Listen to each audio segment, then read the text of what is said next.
Up above the square, one word roared like thunder. Exile! And the crowd screamed it straight into the ears of Arcane's first prince. The very first stone smacked him in the head, and blood immediately poured down his forehead. The townspeople screamed at him to leave the country for good, shouting that he was a shameless criminal. They shoved the bound Noakal onto his knees on a wobbling plank, then drove him straight into the filthy water. The older brother crowned him with this slice of the sea of garbage, letting him rule because his royal blood was soaked in decay. The raft kept drifting forward, and right beside it, a human skull bobbed and swung in the water. Crushed beneath the wreckage, the boy's mind snapped back. He hadn't come for this at all. He only wanted to use his gift. Blood gushed from the back of his head, and one awful thought kept circling in his mind. How in the world did it all spiral into this disaster? But he refused to back down. His palm slammed the boards beside the hammer and nails, like a promise he meant to keep.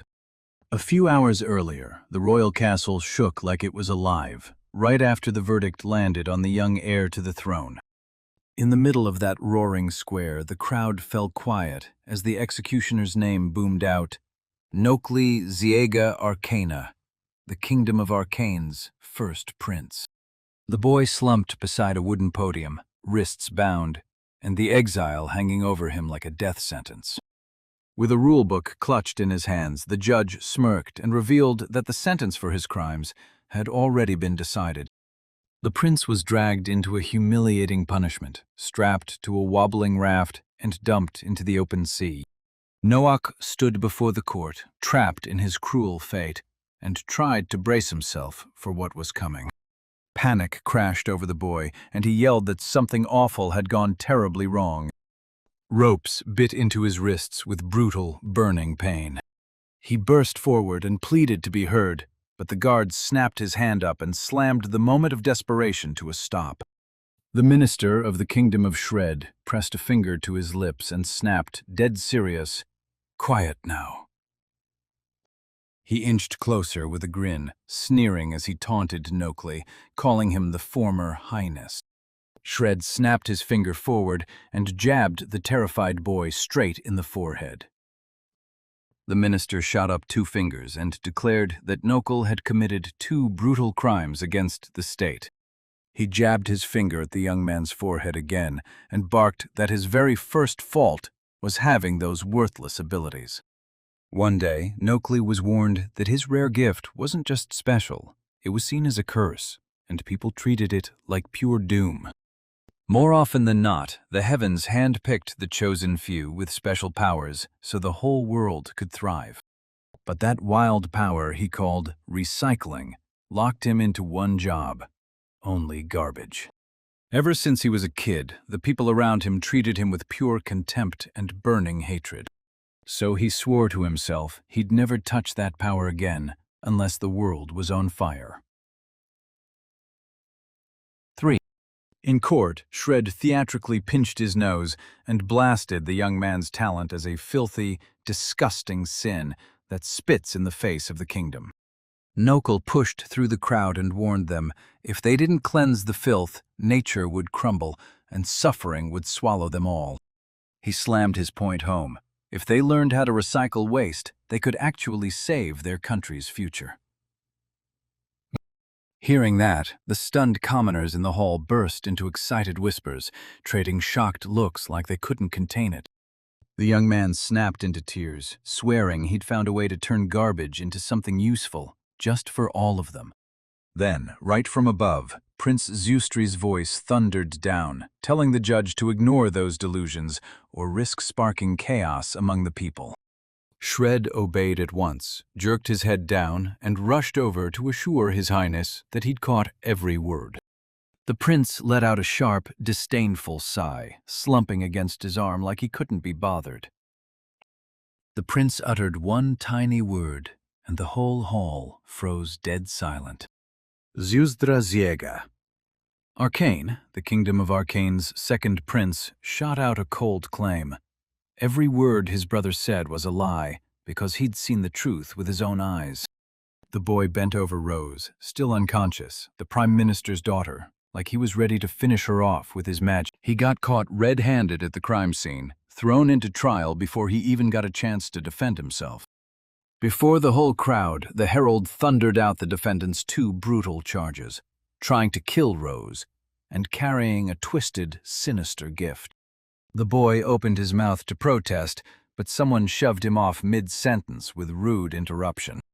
As the guards yanked the prince's arms behind his back, Zyusdra flashed a sly grin, declared his skill reworking, and ordered the sentence carried out on the spot. He yelled that it was all a misunderstanding, but the guard ignored him and shoved him forward with brutal force. So while that shouting and the stone-throwing chaos raged on, they dragged the battered boy past the city gates, deeper into the unknown. Zyusdra flung the words at him, saying the punishment was mercy for a royal family member because in his eyes he'd sunk so low he was worse than ordinary trash. "Goodbye, brother," the prince whispered, then spun away as the fence drifted farther and farther into the distance. The guards snickered at the cruel tricks their master cooked up, because once he decided to drown the exile in a whole sea of trash, they couldn't help but mock him. His assistant caught the laughter and snapped that the death sentence was pure mercy. So deliciously entertaining, the soldiers couldn't stop grinning. They grinned like villains, certain the outcast would choke on the rot fast, and that everything he owned would finally end up back in his brother's hands. The waves rocked the raft like a lullaby, and the boy's mind got yanked back, straight to the moment it all started. Straight ahead stretched endless heaps of scrap and shattered swords, all spilling out from the Kingdom of Arcane's fifth disposal point. The boy cradled the brand-new creation in both hands, raised it high, and burst out that it was finally done. Another heap of junk tipped over, and out of nowhere Rose popped up, yanked the boy's attention, and called him Prince to his face. The young man faced away from the freshly toppled wooden table, tugging at his helmet like it was stuck, and muttering that the time had finally come to run the test. The girl finally tracked him down in that filthy place, then snapped and screamed at him, furious that he was at it again, building that weird contraption. Rose Arcane, the Prime Minister's daughter, stormed in, searching for the prince, then snapped at him that he had no right to skip that important class. He couldn't stop grinning as he tried on the helmet, and when it finally fit, he practically felt his luck click into place. Rage flared in Rose as she snapped that she'd come to drag him back to the palace, then whipped her arms around wildly. Instead of hiding behind excuses, the prince boldly said, "I already rigged a magical transmitter inside the helmet and wired it to the flying broomstick." With a flick of magic, the broom swept tiny bits of debris from afar until it jammed hard right in front of a heavy metal jug. Rose just let out a tired sigh, turned away from it, and silently trudged toward the rubble. She thrust her hands forward, closed her eyes, and poured pure focus into the spell. Wind spiraled around her like living energy. A brutal whirlwind named Divine Squall ripped through the area, blasting heavy debris everywhere and making the stunned prince throw his hands over his face, while the girl calmly snapped that they shouldn't waste time counting on useless junk. The prince gave an awkward little smile, then finally owned up to her power, exactly the kind the Prime Minister's daughter deserved. Rose puffed out her chest, looked down her nose, and offered to teach him magic if he wanted. Suddenly her face tightened into a frown, and she quickly looked off to the side. Her nerves were screaming. He just grinned, politely waved it off, and said he wasn't chasing magic at all, at least not right now. Passers-by wrinkled their noses, shot him disgusted looks, and muttered behind his back that he was a dirty master of some totally unnecessary skill. The girl snapped in shock, demanding what exactly His Highness was hunting for in the middle of that filthy dump. The young man stared at her coolly, like nothing could shake him. He finally confessed, quietly but clearly, that he'd never truly laid out his motives before. She nodded, like she finally got it, because the world's got bigger stakes than fancy magic and courtly polish. For years, this kingdom churned out fresh weapons and magical tools non-stop, fueling both war and progress. He stared at the scrap metal again, like it held the answers staring back. When the heavy gear finally broke and there was no way to fix it, they just tossed it aside for good. Trash poured into the kingdom non-stop, and whole mountains of filth kept piling up higher and higher. That heavy metal never rotted in the earth, but the leftover dark magic seeped into the land, poisoned everything for years, and wiped out every living thing in its path. So that's why he hauled himself to this trash-strewn dump, praying he'd finally spot a way out of this nightmare. The royal advisors only chased quick profits, and they totally ignored the misery that was about to crash down on the common people. "I'll defend the lands my mother left me, even if everyone thinks I'm filthy," he vowed, snatching an unbroken glass ball from the trash. The girl's cheeks flared red, and with a soft little whisper, she swore that for her, His Highness would never be tainted. The boy screamed at the top of his lungs for the girl to dodge as a heavy wooden beam came flying straight for her. A roaring avalanche of iron and splintered scrap came crashing down, and it looked like it would bury the girl alive. The girl barely had time to get out a terrified scream before everything went wrong. He barreled forward, mind racing like crazy, wondering if a wild gust had just flipped the whole mountain in an instant. She dropped to a crouch, shut her eyes tight, and trembled with fear. The distance was brutal, then horror hit him hard. He knew he wouldn't reach her in time to save her. In total despair, he thrust his hand forward, desperate to scoop up some kind of protective shield from the wreckage.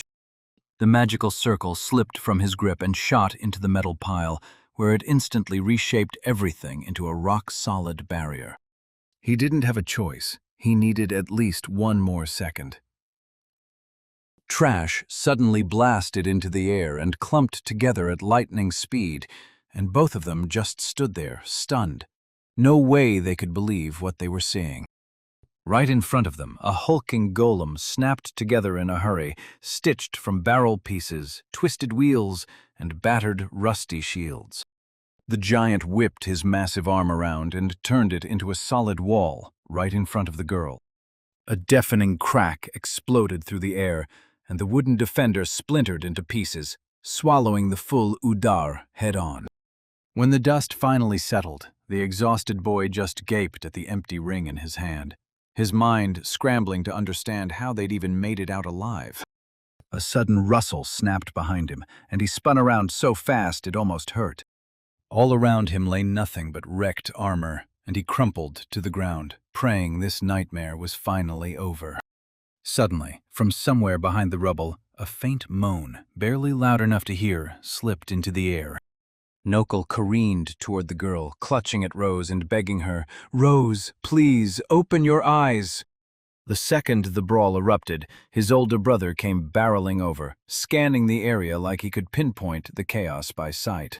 Seeing Rose still breathe, the boy finally let out a shaky breath of relief. Through the choking smoke and flying rubble, the armed brother, backed by his squad, was already charging straight toward the battlefield. As the injured girl barely managed to whisper his name, her shocked brother snapped for answers, demanding to know right now what the hell happened here. Nokul couldn't forget how fiercely he'd thrown himself into every move he could, all for the kingdom's survival. But fate had its own wicked plans. Even now, he still couldn't save a single girl. From the depths of his mind, his brother and that accomplice's smug faces resurfaced, like they'd never once trusted him. Now his hands were yanked into tight bindings, and that magical seal was ripping away for good. From the searing insult and crushing helplessness, the boy clenched his teeth so hard they cracked. He clenched every muscle and begged for a way out. Then, snap! The rope on his wrists turned to loose fibers and dropped onto the floor. With the chains finally gone, he staggered forward in stunned disbelief and planted himself on a heap of hemp right in front of him. The boy barely moved his fingers, still in shock, not able to believe his mysterious power had actually worked. The glowing magical disc bolted to his arm didn't answer anything. It only sparked a storm of questions. He jammed a strip of plain hemp fiber against his eyes, right after it had changed from a tough rope. As a kid, his terrified mother grabbed him by the shoulders and swore he'd never use magic in public. And for years after that, he didn't even dare to figure out what he could do. But now death by hunger and thirst was right on his doorstep, so he had nothing left to lose. Surrounded by endless water and floating mountains of trash, even a judgment couldn't touch him. He stared hard at the magical circle, gripping himself for the moment he'd finally take full control, consciously bending matter with his weird, supernatural power for the first time. He lunged forward and grabbed the drifting wooden box beside the raft. It smashed into the water with a wild splash and landed right onto the logs. The boy broke into a satisfied grin, already itching to rip through everything and finally put it to the test. He couldn't wait to see if this box would pop open with the same easy pull as the rope. With a soft hiss, the whole structure crumpled in an instant, breaking apart into several perfectly even boards. The boy snapped his arm forward, thrusting his palm like a weapon, and screamed the name of his skill. He stared at the chunk of wood in his hand, completely baffled, trying to figure out what it was for. Then he abruptly froze. The boy clutched 2 full boards in his hands, and pure joy burst out of him like a shout. Right before his eyes, Rose's rescue flashed back. Just then, he barked one thing: protect her. And the rubble around them snapped together into a rock-solid shield. Around the raft, broken debris drifted and bobbed like it had all the time in the world. If activation truly hinges on imagination, then he's about to turn this junk into something insanely useful. A mysterious bracelet sat in the hand, resting on the wooden floor like it was waiting to unleash something. To reach those far-off lands, he had to paddle with everything he had. He snapped his eyes shut and started picturing the future instrument in his mind. With a roar that cut through the air, the boy barked the command to transform, and the bracelet erupted in a blinding surge of power. A brand-new wooden paddle sat on the raft's deck, freshly laid out and ready to swing the next move. He threw his first product up with a triumphant grin, practically bursting with real joy over his success. The magic felt like divine intervention, because right on cue, the system finished the design for him. He stared at the flawless cut in shock, even though he'd never laid eyes on blueprints and had zero chance of ever being a carpenter. Clinging to the raft, the boy stared at that distant castle and couldn't stop wondering, would Zeustra actually let him rule the kingdom's territorial waters? He already knew he could forge anything he wanted, yet his courage stalled at the last second. He shut down those doubts almost instantly. Right now isn't the moment to lose sleep over stuff like that. The boy snapped his gaze forward with unshakable resolve. Right before my eyes, the name Zeustri flared up. He promised these waters, then summoned his brother to take charge here, just as his royal blood demanded. He clenched his fist so hard his knuckles ached, swearing to his brother that he'd make it work. He hauled himself upright amid the drifting wreckage, and it hit him. Since this sea was his now, he could turn all this junk into something useful. He stared at the sickly, polluted waters stretching to the horizon, then grinned and decided to turn all that waste into something built to last. He slapped the shining magic circle on his arm to life, smirking as he swore he'd claim this massive sea as his own, and raise his very own floating city right here. The moment he woke up, he saw birds drifting through the bright, open sky, circling slow like they had all the time in the world. His attempt to move collapsed instantly. Thick ropes had been cinched tight around his hands and dragged over his body. He spun around in pure confusion, trying desperately to figure out exactly how he'd ended up there. A terrified boy floated alone in the middle of endless ocean, sprawled on a slap-together raft, while wreckage and rusting barrels bobbed all around him. Without warning, he jolted up from his seat, and one awful memory hit him like a punch. Cold sweat blasted across his forehead. In the last few hours, he got so buried in sorting the trash they'd collected that he completely dropped his guard. Behind him, the sky turned pitch black with snarling clouds. Lightning tore across the horizon. Disaster was crashing in. Right as the first wave crashed toward him and almost dumped him in, he snapped on his rope transformation magic purely on instinct. He gripped the rope with all his might, fighting to hang on as the water churned into a roaring whirlpool. He spun that artificial rope into plain hemp fiber in a rush. Only because he managed to lash himself to the logs did the sea fail to drag him under. The storm finally died down, and then, suddenly, tears started to gleam in his eyes. He sobbed through gritted teeth as the storm finally tore every last thing he'd built with his magic, everything he'd fought for and shaped for years, straight out from under him. Out in the endless ocean, a kid clinging to a wooden raft finally spotted a tiny round island on the horizon, ringed by heaps of drifting wreckage. Boots thudded onto solid ground, and he sucked in a shaky breath like he'd finally been rescued. After a few hard steps inland, he finally sank his feet into solid ground. After days of treading water, it felt unreal. But don't celebrate yet. This slice of land was basically a little island table on the ocean, and the very first tide would swallow it whole. My eyes locked onto a weird stone monument standing all by itself in the middle of the island. As he closed in, he spotted the vine-woven structure and couldn't stop wondering if it was really a shrine. Vines wrapped the walls so tightly they looked like nobody had laid a hand on them for centuries. But one tiny detail grabbed his attention harder than anything else. He lunged for the locked door, ready to rip off the dried stems stuck on it. He dropped to his knees and raked through the branches, hunting for anything useful, because if there was something in there, he had to grab it. Suddenly, a long white strand of hair oozed out of the dark crevice, inch by inch. He froze on the spot, terror snapping through him as he clamped his hand over his mouth, only to realize, with dread in his mind, this wasn't a simple monster after all. It was way more complicated.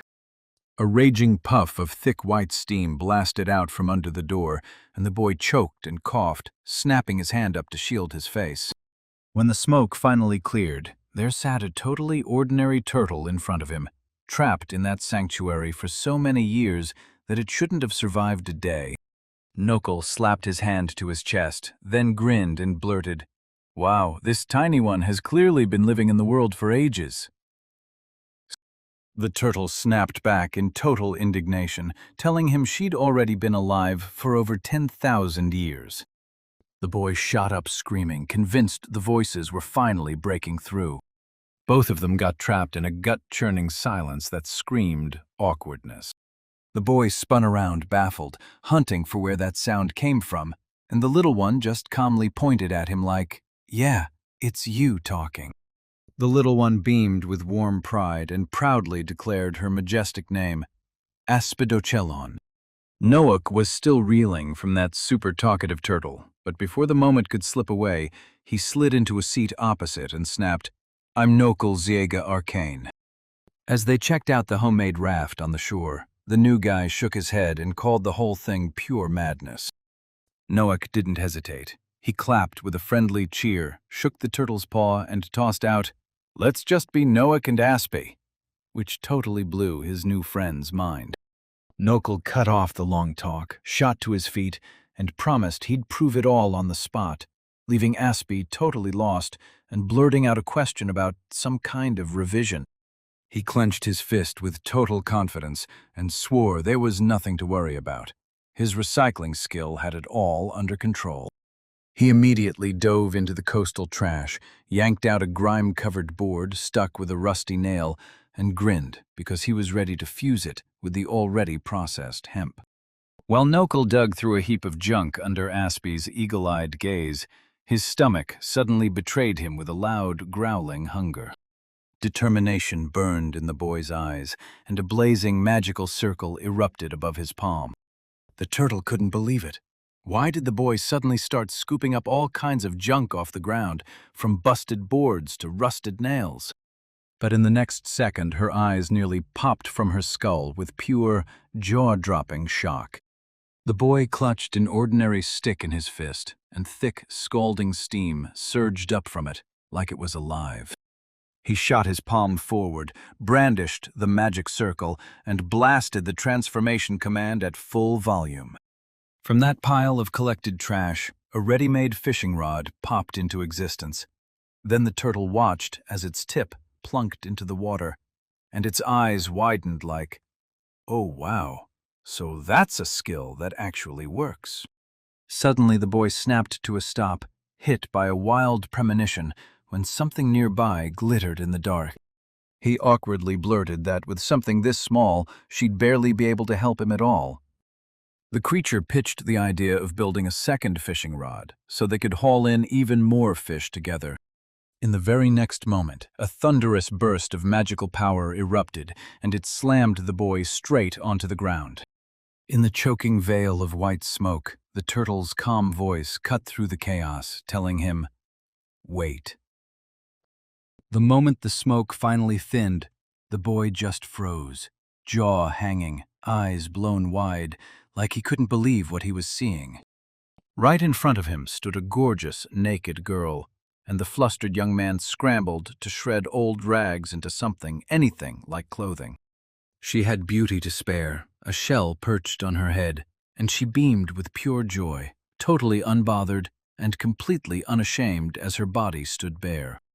Paint splattered all over him as he spun away and yanked her rags, snarling that she needed to dress right now or she'd catch a cold. The boy fumbled his new friend a fishing rod instead of a weapon, and when he did, the guy only grinned like, "Yeah, this is exactly my kind of look." A fishing line whipped through the air and sank with a soft splash, vanishing beneath the water. Suddenly, the guest hooked a finger under the hem of her dress and tossed out, like it was no big deal, that, yes, he was a man. But that didn't stop them at all. They dropped right down on the sand, hooked their lines, and just chilled with some fishing. He softly pulled the distant past back into his mind. The boy stared, shocked that his companion could slip into a human body, and he demanded to know how he'd managed to survive all this time. Long ago, people begged him like a living earth god, praying for bountiful harvests and prosperity, and thanking him for every blessing that poured in. Then this island burst into full bloom, shining like pure majesty. But greatness didn't stick around. It vanished before it could last. The boy couldn't believe what he'd just heard, and that snap of doubt instantly lit the offended god up. He started bellowing and jabbing at him accusingly. His power crumbled, the whole land sank underwater, and everyone fled the flooded sanctuary for good. Once human faith vanished, the deity shrank into a tiny turtle and watched the ships drift off, alone, silent, and helpless. As the spirit moaned that it was useless junk, the young man beamed and flashed a thumbs up at him. But trying to comfort the old god was a dead end. He clung to himself harder, convinced this new era had zero need for him. The girl let out a tired sigh and shot him a baffled question. How on earth did he end up with a taste that weird? The boy waved it off, swearing that buried in the garbage was a gold mine of new opportunities. But his buddy shot him down, calling it a straight-up exaggeration. Both of them went dead quiet, staring at the shore littered with wreckage, and he finally chose that moment to lay out his story. Far off in the distance, the majestic castle of the Kingdom of Arcane towered over everything like a warning. Inside those walls, the advisor breathed a sigh of relief and told the prince, "Now that Noakel's been thrown out, we can finally get down to a real, productive meeting." Right in front of the ruler sat the gnawed skeleton of a fish, stripped down to nothing but bones. The courtiers still remembered it, how the outcast hauled trash to the sacred hall and blasted speeches about recycling and the threat of water pollution. Sipping his wine like it was nothing, the prince sneered that dying among floating wreckage was exactly what that loser had always wanted. The advisor hinted the boy might still be alive, but the prince flat out refused to believe it. The assistant still wouldn't shut up, seething, and demanded, "So I'm really allowed to hand him the rights to this sea?" Grinning at his own reflection in the cup, the prince suddenly understood the terrifying truth. No one in history had ever clawed their way out of this whirlpool alive. With a sneer, he said the exile is now squirming in hunger, starving for palace food, and aching for every bite. But the truth hit like a wave. On the seashore, those happy heroes were tearing into piping hot baked fish, smiling and hungry. Noak laughed like crazy, because the local fish weren't scared of people at all, and somehow he snagged a full barrel with zero bait. The horned kid grabbed a fishing rod that had been used before, snapped it into a spinning drill, and tore loose a blaze of sparks, then told his buddy, "I swear I want to fry fish. I just don't know any other way to start a fire." Laughing in front of a homemade grill made from an old wheel, the girl tossed a fish on the heat and couldn't help smiling. His idea of reusing things? Seriously, it worked. Exhaustion from a living nightmare crushed him as he desperately wrestled with the primitive device, turning it again and again. All it took was a simple rope and a piece of wood to turn into a primitive fire starter. Right from beneath the stick, the very first puff of smoke finally started to curl into the air. But when they tried to assemble the complex distiller, it all went wrong. The whole thing slammed down, crashing to the floor and leaving behind nothing but scrap. He clenched the magic bracelet on his wrist, praying, heart pounding, for a life where he had normal tools. Suddenly, the girl shot to her feet, yanking his attention away from the fried fish. She slapped her hand to her chest with proud confidence. She admitted she only had command of fire, and once it wasn't flames, she was basically useless. The boy froze and stared at her, utterly stunned. With a brutal crack, splinters of the smashed tree blasted outward in every direction. The girl grinned, winked at him, and swore she'd whip up something that would actually help him in a big way. In the very next beat, a brand new wooden pot spawned in his hands, and warm steam was still curling up out of it. The young man snapped his fingers and unleashed recycling magic, turning worthless scraps into brand new, useful materials on the spot. Then his companion led him to a microscopic ancient altar where the island's people used to kneel and pray. With the advice ringing in his head, the boy shoved soil from the island into the huge wooden barrel until it overflowed to the brim. Then he slowly pulled out a handful of giant seeds from the fruit. I buried them deep in the ready soil. A mouth-watering parade of juicy fruits exploded into my mind, and those sweet memories hit my eyes like a vivid flash. Those fruits looked so mouth-watering that he couldn't just stride past them. Aspie suddenly slipped up behind him and fired the question. Was he really about to grow them right now, with time already running out? The boy froze on the spot, completely baffled. The girl calmly ordered them to drop the barrel onto the raft right now. She shot her hands up over her head, and a blazing magical halo erupted overhead. She flashed a sly grin, pulled him close to her calm, and swore there was nothing at all to fear. The land blessing spell slammed straight into the barrel, and the soil inside erupted into motion. A tiny green sprout blasted straight up through the dirt in a blink. The boy's jaw dropped when he realized just how insanely strong Aspie was. Then, out of nowhere, the girl vanished completely. Poof! And on the shore sat only a pile of clothes, while a faint voice trickled out like a ghost. The boy sprang up in pure shock and wild joy when that first green sprout popped out of the barrel. He gently but deliberately set a barrel of blessed soil on his fence. An exhausted turtle let out a heavy sigh nearby, because she'd run out of mana and had no choice but to snap back into her original form. She lost what little power she had and shrank back to tiny, fully, instantly. No magic left.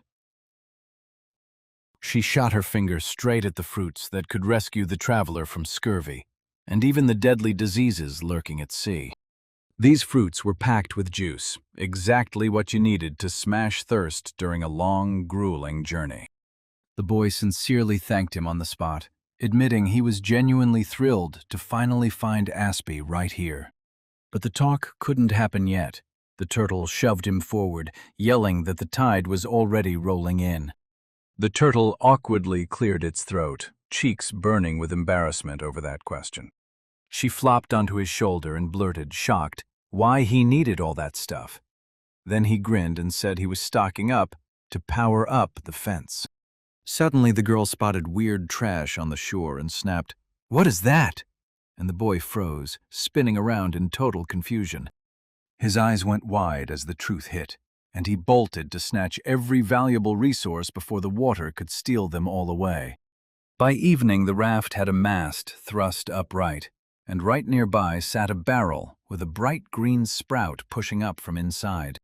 At last, when the danger finally died down, the worn-out traveler flopped onto the logs, stared up at the huge moon, and let the night fall into silence. Nokul sprinted along the shoreline, snatching up every scrap of wooden debris while the scorching sun blazed down. The work was done. He'd built a rock-solid raft far sturdier than the last one, and it bobbed and swayed on the water like it was ready to take on anything. Little Aspie's eyes drooped with sadness. His claw jittered as it scraped the damp sand, uneasy with every scratch. The turtle inched up to the young man's heavy boot, and in that moment it understood the goodbye was coming. No escape. He softly muttered his farewell, then shut his eyes tight, crushed with sorrow. He admitted that even though they'd only been friends for a short time, those moments were pure magic. Nokul didn't even hesitate. He whipped the baby over his shoulder with a grin as he blurted out that it was time to begin. While the scared god tried to steady himself, the boy nervously scratched his head and blurted out his wild, naive theory. The asp whipped and thrashed in full-blown panic, lashing its limbs wildly and hissing demands that it be shoved back exactly where it belonged. He stared at the drowned remains of his home island, where his sanctuary used to stand, before it was swallowed by the sea. The little one turned away, shoulders slumped, muttering that he was a worthless god of earth, one who couldn't protect his own home. Noak slowly snapped his head around and shot back that the disaster only happened because they stayed put and never moved. In front of them stretched a brutal, long road, and the ancient god's power stood ready to smash through every obstacle in their way. The boy's grin flickered toward the plant pots, and he reassured the little turtle perched on his shoulder that he'd find a bunch of ways to put her power to work. As soon as the tides shifted, the islanders ditched their faith in Aspie's power. He softly stroked her head, leaning in like a vow, and promised that from this day on, she'd never feel worthless again. The boy pumped his chest like he owned the world and declared he'd fuse Aspie's powers with his own transformation magic. With a shaky sigh, the little turtle shut her eyes and let out a small, resigned smile, muttering that she had no choice at all. Aspie's big eyes brimmed with tears of pure joy. The asp swore it would back the human boy as he expertly hauled in the sail rope on their tiny raft. The sail snapped and rustled as it tore through the wind. Ahead, the water stretched forever, an endless graveyard of shipwrecks and drifting wreckage. With the raft suddenly wider, the boys scanned the supplies, then snapped into action and started crafting something that would actually come in handy. The boy clenched his focus, then snapped a glowing magical circle into existence above the woodpile and the coil of rope. The rope snapped into action, tightening itself into rock-solid knots in the blink of an eye. "Rework!" the boy blared, and the magic circle erupted in a blinding surge of light. Right beside the raft, a brand-new woven fence had popped up, and the boy and Aspie both blurted out loud in total awe. He sank into the new hammock and finally admitted, up until now he'd been sleeping on nothing but bare logs. The tiny turtle blinked in total shock, staring at the hulking wooden post the owner had lashed with a thick, brutal rope. The boy was already sprawled in the brand-new hammock, grinning like crazy at how sturdy and how wide his rebuilt raft had turned out. He'd do it all over again, because back then he had to scrape by on a tiny raft of a few logs, and the non-stop rocking kept him from ever getting a real night's sleep. He shot his arms up in triumph, grinning like he'd just conquered the world. Now he could build anything he wanted, and he didn't have to worry about balance anymore. That tiny turtle's power went wild. Its earthquake-stopping strength had been keeping the island steady, and now it was locking the ship in place so it wouldn't sway anymore. He caught a quick breath and relaxed. Then a giant bird swooped overhead, flying right over their raft. But before all of that, he had to drift off and let sleep take him, soft, sweet, and easy. Suddenly the sky ripped open as a furious blast of air tore across the water below. The turtle shrieked in pure terror right above their heads, and the boy barely had a second to even figure out what was happening. He toppled off the hammock onto the boards and sucked in a sharp gasp of pain. He shot up in an instant, throwing himself into the shield as the sky dumped massive white feathers on them. Suddenly, he threw his chin up and froze, because a dark, winged shadow hung overhead. Cold sweat drenched my back as my throat tightened. Only a hoarse whisper slipped out. "Are you laughing at me?" Her legs snapped into massive, predatory claws that looked ready to tear into anything in sight. Up above, massive wings snapped open, and a maiden's bare back came fully into view. A cursed mythical creature stalked for centuries, crushing lives and leaving nothing but suffering in its wake. Straight ahead loomed a real harpy. She'd dropped out of the sky like lightning. A real harpy burst into view right in front of the prince, and he froze on the spot in pure shock. For ages, these creatures have been treated like humanity's sworn natural enemies. Ordinary soldiers stood no chance. Those monsters swept through, and all that was left behind were horrifying, mutilated bodies. The predator rocketed in with a brutal lunge, smashing straight through the moment before the prince could even trigger his magical power. He threw himself into action purely on instinct. The prince snapped into panic and hurled those brutal, heavy wooden planks at the attacker, one after another. The shells ripped upward into the sky like a furious burst of fire. The winged girl weaved through them with zero effort, never once easing her speed. She kept closing the distance, like she was stalking the final step toward him. Then panic detonated in the prince's chest, and he snatched up his pet turtle, Aspie. He snapped his arm back and launched the throw.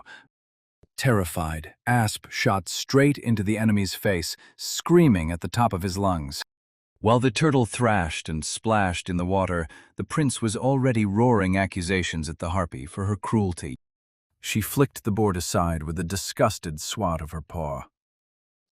The young man faced a gorgeous yet terrifying harpy, and her icy stare screamed that nothing good was coming. She touched down smooth as silk on the wooden deck right in front of him. His hand shook, and a terrified thought punched through his mind. Maybe he wasn't strong enough to take down an enemy like that. A massive harpy claw smashed onto the board with a brutal thud, and the boy yelped as he stumbled back in pure shock. Realizing there was nowhere left to run, he clenched the paddle with all his might and snapped the transformation magic into action. The predator kept looming there, and that chilling aura pressed down on the face like a death sentence. But that guy wasn't about to back down. He was ready to go to war. He twisted the paddle into a terrifying shadow, then blurted out in panic, trying to read her intentions, while insisting again and again that he had no money. Hearing that, the harpy jerked to a halt and tilted her head, stunned. The boy scanned the area, utterly baffled by the rope hammock she'd been staring at like it held all the answers. The bird girl drew her long claw up and slowly jabbed it straight at him. Her fierce aura vanished in a blink. Then she yawned, stretched slow and sweet, and said she just wanted to lounge in this hammock. The boy stared, wide-eyed in shock, then muttered, half lost, that he wasn't against it at all. No deadly threat lingered anywhere, just two of them standing, frozen in the quiet. right there on the deck. The boy froze in total shock, staring wide-eyed at the winged creature's curvy swimsuit like he couldn't even blink. Ahead of him, a bound harpy dangled from ropes, and when he saw it, he yanked himself backward in an instant. He parked himself nearby, chewing on the rumors that she was in danger, while a wet turtle hauled itself out of the water. He scooped up his partner and stumbled into an apology, realizing he'd acted way too impulsively. Fuming, Aspie refused to let it go, snapping at him and tearing into him for diving headfirst into the water. Meanwhile, the winged girl kept on sleeping soundly, totally unfazed by the ropes tied around her. The boy tiptoed up and called her softly, praying this time she'd finally wake and open her eyes. She was just drooling softly in her sleep, looking totally harmless, not a hint of aggression. She cracked open one lazy eye and mumbled her name in a sleepy haze. Mulzig. With a huge yawn, the winged dormouse bluntly confessed that all she ever wants is to sleep. The girl gave a gentle stretch and smiled, basically saying, "I swear I don't have a single problem with anyone." But the guy still shot careful questions her way about that latest attack attempt. Then Mull sprawled into place and, with a lazy grin, started spilling tales of her endless, sky-wandering adventures. Her own family despised her for that endless sleep, spit trash of the clan like it was truth, and just shoved her out the door. The boy clapped a hand over his face and sobbed out that the girl was trapped in the very same nightmare as him, while the turtle perched on his shoulder snapped, "You're a fool." Right then he burst into tears in full-on streams, and his little companion totally panicked at that sudden hysterical meltdown. Soon they were bobbing side by side on a wooden raft, floating into an endless ocean with no map and no clear road ahead. The boy threw out his name, Nokul, and the winged girl flashed a grin telling him, "I'm Aspie." As they talked, the tiny turtle perched on his shoulder mumbled, baffled, about some mysterious floating thing.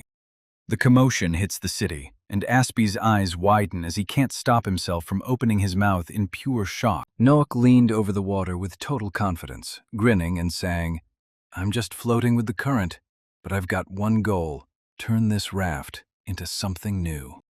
He clenched a magical disc in his fist, itching to prove he could forge a massive city out of nothing but floating debris. Memories of his homeland, the kingdom of Arcane, slammed into his mind, where blacksmiths hammered out brand-new weapons, and the very thought of reusing scrap made everyone recoil in disgust. Nokul slapped his hand to his chest and declared full force that even cast-off scraps can still change lives.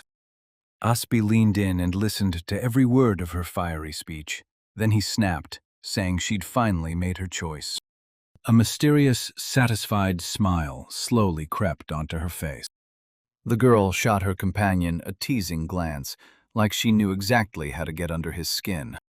With a sweet little grin, she flopped onto the raft's heap of ropes and happily declared she was about to build her own comfy nest right here. The harpy girl finally tore free from the ropes and collapsed onto the raft, sprawling out while she stretched in pure relief. She purred, smug and satisfied. Now nobody would bother her, so she could finally sleep to her heart's content, especially if he really went and built an entire city right here. The boy blinked in shock and asked if she truly meant to build a nest here and live together. Then the beauty gave a confident nod, like there was no doubt at all. He flashed a warm, encouraging smile and clutched his fist tight, urging his fellow exile, "Stay close. No more splitting up from here on out." That harpy was already daydreaming about a fancy four-poster bed, while the young guy awkwardly swore he'd build her something just like it someday. Out of nowhere, the girl spotted a weird object bobbing on the waves right by the raft's edge. The young man crossed his arms over his chest and demanded, right to her face, whether she could do anything at all to help with their shared home. When the boy heard about coconuts, he narrowed his eyes with instant curiosity, like he couldn't wait to find out more. The harpy showed off her toughest nut and dared him to crack it open, because that's how you get the sweet juice inside. She clenched the fruit with razor-sharp claws, confidence blazing in every move. With one brutal swing, the coconut exploded into shards, and its juice sprayed the whole place. While he was still reeling from the shock, the turtle on his shoulder started freaking out, reminding him that someone had stolen their bed. The girl only gasped in disbelief, like she'd been straining to hold back her power, while the terrified boy clocked her in his head as his future muscle for the toughest work. Now they've got to restart from scratch because that supply chest came up totally empty. The winged girl gasped, asking if he could build a brand new raft, and the young man just nodded, still totally baffled. The boy stared into the endless sea and said, "We'll need salvage, stuff from this wreck pile that hasn't rotted away yet." He needed the basics to survive: dry boards, tough rope, and one strip of cloth. Just as he was about to finish, his companion shot straight up in the air, and he yelped in pure shock, frozen by what he'd just seen. She marched back onto the deck and nodded right away, ready to help, while the young man just scratched his head, groaning that they were out of time. The girl dropped into a crouch on the wooden platform, obedient as a whisper, ready to kick off the real start. Next thing you know, she kicked off hard, launched into the air, sent water splashing everywhere, and scattered papers like confetti. Her eyes sharpened like steel, cold, and locked on the target. She prowled the endless waves, eyes sharp, hunting for a single scrap of prey. Spotting a wooden table still afloat in the water, the winged assistant plunged down like a bullet. With a deafening splash, she snapped her claws into the heavy furniture, yanking it hard. The young man stared, totally hooked, as she hauled the first catch back to the raft like it weighed nothing. A winged girl dropped out of the sky and splashed onto a wooden raft, adrift in the endless sea. Before this, she was blasting across the water at full throttle, grabbing all kinds of debris and yanking it in behind her. The boy was absolutely buzzing as she snatched everything they needed in just a few seconds. The winged assistant swooped in with a load of wooden scraps, thick ropes, and even someone's skull. Without a single word, he gently drew his hand over her head. The girl froze at the sudden kindness, because her relatives had always treated her like a useless, slow failure. But the boy stood his ground, firmly denying it, and insisted, straight to Mull, that she was insanely agile. He bowed and thanked her from the bottom of his heart, because her help just saved him a ton of strength and time.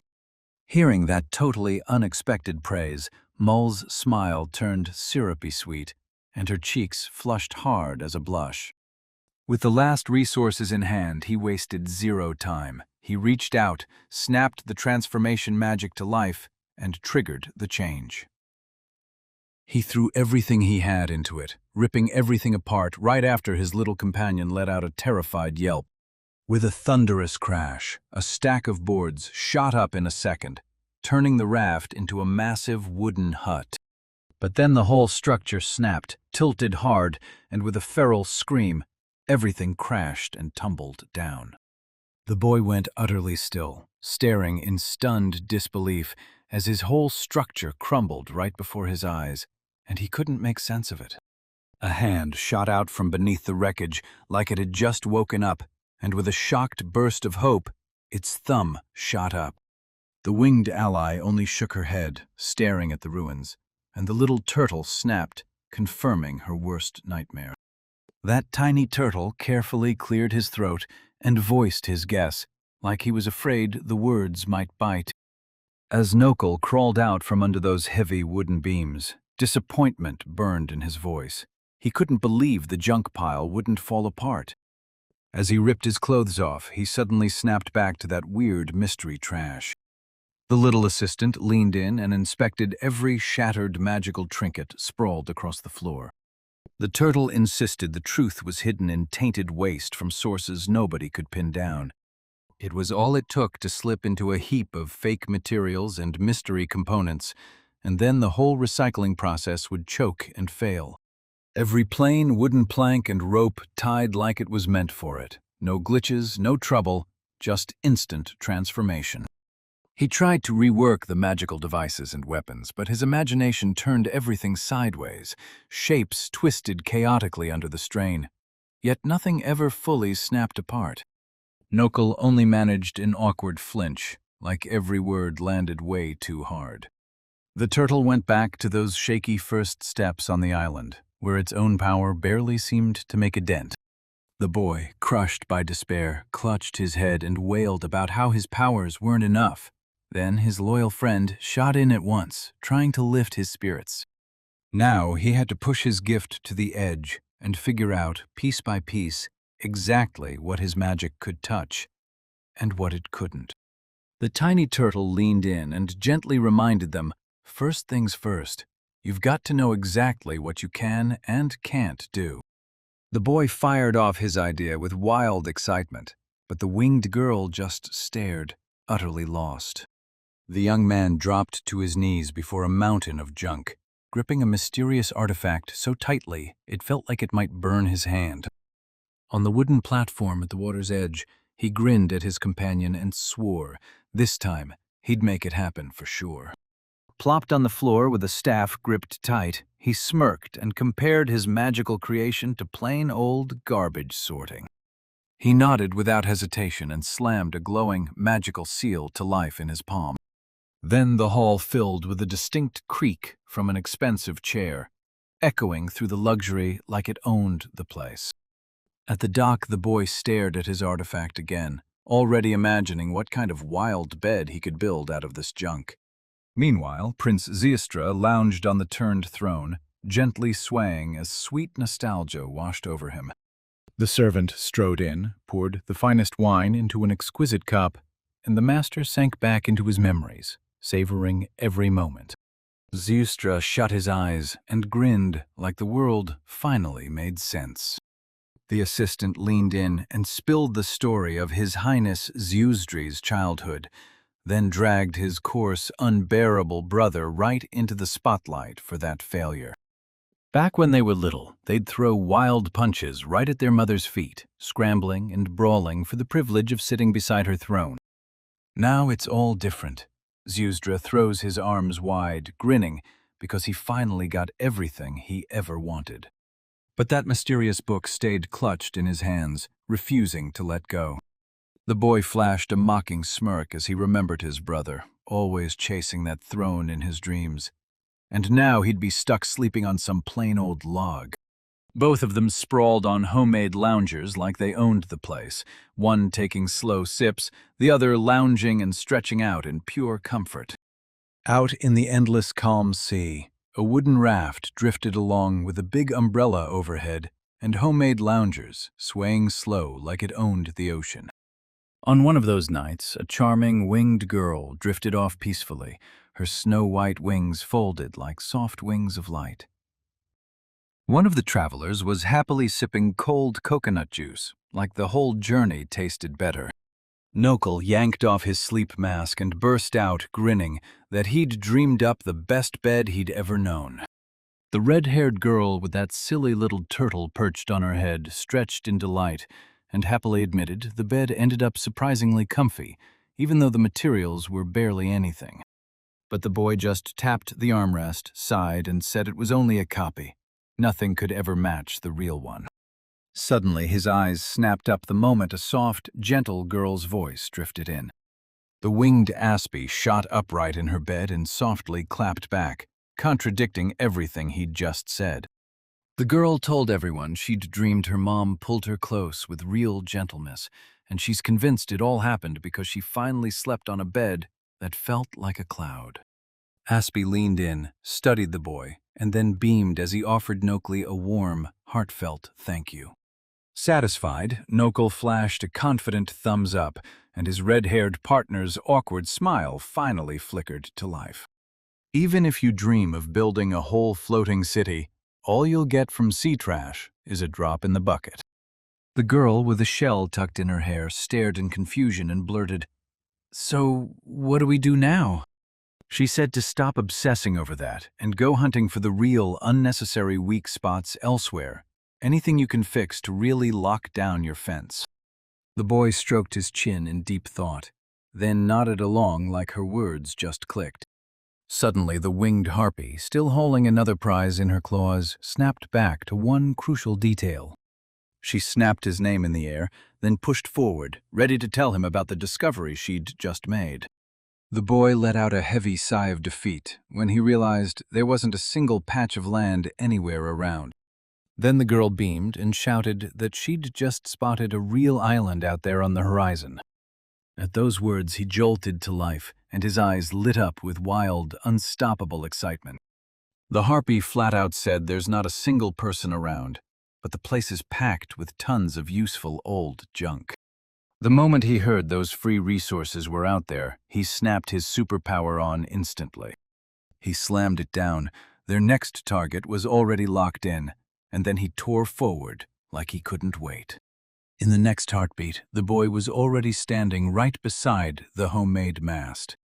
A massive beach umbrella snapped open with a loud crack, seized the tailwind, and yanked their raft toward new adventures.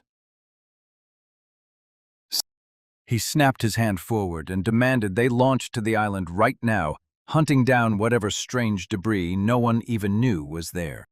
Their raft inched through the churning waves, dodging floating debris that might just turn out to be a treasure. Nokul flashed a grin of pure satisfaction, because everything was finally running like clockwork. Suddenly, a blinding flash lit up the sky, and the wooden raft violently shuddered. Because he could turn trash into magical staffs, the boy started thinking about pushing the range of his power even farther. With the brand new staff clenched in his hand, he realized he could reshape even the most complicated artifacts. The raft slipped into the choking, milky fog, and the companions shouted to the boy, "We finally made it! This is our destination!" Soon, a colossal stone cliff blasted up ahead of them, its razor-sharp peak stabbing straight through the clouds. The winged girl let out a sweet yawn and lazily stretched her body, spreading her bright white feathers wide, like she owned the sky. Nokul stared in pure disbelief, completely blown away by the sheer monster of a boulder towering in front of him. Eager as a spark, the boy shoved past the little turtle's warnings and sprinted straight to the peak, right now. The winged companion snapped to attention and swore that an ancient wonder is waiting, right at the very top. That tiny turtle's eyes filled with panic as it stared at the massive paw print looming on the floor. Jagged rocks ringed the island, punishing anyone who tried to get close, and with every step, the worth of the treasures started to feel like a gamble. Nokul stared down at the summit with total confidence and declared without a doubt that they were climbing to the top. A sneaky, satisfied grin spread across his face. She flashed a sly smile, and the second it clicked, she realized he'd picked this long road just to draw her in. The boy brushed it off, convinced it wouldn't matter if the junk was worthless, until he reworked it. He lunged toward the chest and, with a heavy, dull creak, shoved its massive lid aside. He jerked his head over his shoulder, told them everything was already settled, and tried to sound unshakable. Still, the girl slipped in from behind and giggled as she poked his shoulder with the sharp claw of her wing. The boy leaned in, eyes wide, already plotting how to turn that scrap into spiked boots and hook himself onto anything he climbed. He tore out a filthy old rag and, with wide-eyed disbelief, asked if it would even work in the first place. The girl calmly pitched the idea of soaring out there to grab better equipment. Right then, she beat her wings and shot into the sky, while he waved after her, yelling that he was counting on her. All alone, the boy leaned over and stared into the water. Then his breath caught, because right there, near a sunken barrel below, a whole school of fish was circling. He dropped to one knee and gently set a tiny turtle onto the boards with care. The turtle beckoned him in, then demanded he stare down at the seabed with laser-sharp focus. Under the glassy surface, the sunken cities, streets, spires, and stone roofs, buried for ages, rose up again, like the ocean finally let go. The boy dropped onto the deck, stunned, unable to accept that all this time they'd been standing above a massive city. He studied the ruined flood ruins up close, realizing this island wasn't just land. It used to be a fortress or a lookout tower. The underwater spectacle absolutely blew my mind. The winged satellite blasted another stash of scrap right in front of him. The harpy burst into joy and cried that she'd brought prey, and the boy immediately thanked her with all his heart. Crushed wheels, snapped wooden boards, and a heavy metal pipe littered the deck like evidence from a brutal fight. The tiny turtle inched closer and, eyes wide, started poking at the treasure it found. The prince's eyes locked onto the details, and his heart started slamming like it had a mind of its own. Before him sat a real, living, magical cannon, an absolutely terrifying relic from a long-gone, ancient civilization. The turtle just stared at him, eyes wide with pure surprise. Hopeful leaned in and asked his little companion, "Do you know anything about this forgotten era?" The boy clutched the relic's remaining pieces in both hands, staring them down like he could finally fix it. Back in the day, warriors jammed magic wands straight into their mouths and blasted enemies to ash with pure, destructive power. He rubbed his chin like he was deep in thought. The tiny turtle remembered who he was, a royal bloodline, and knew he'd seen gear like this before, so he'd fix it with his own skills. The young man sized up his odds, then realized he could breeze through this mission as long as he grabbed even a simple staff first. The moment he looked, it was there. An ancient, magical handle sat right in the dust like it had been waiting for him. A sudden flashback hit him, back when he worked at the oldest scrap metal dump in the magical kingdom. Scattered parts, wheels, and beams shot upward at once, snapping together into a single, piled-up heap. He muttered a quick recycling spell, then a blazing flash hit, and everything went white. A hulking, ancient, magical cannon loomed right in front of them, and their companion was so stunned they couldn't even speak. Without wasting a second, the satisfied boy yanked the control panel and fired off a quick test shot. He slammed his palm onto the trigger and started pumping energy like his life depended on it. The gargantuan barrel's mouth roared with vibration, and blazing light surged in. But holding that kind of pressure was brutally hard. The guy's eyes practically bulged out from sheer strain. He groaned and bucked, fighting tooth and nail to keep his power from going off the rails. His final push sucked him dry. Every last drop of strength was gone. He sucked in a breath, hauled himself upright, and decided the time for the charge was already more than enough.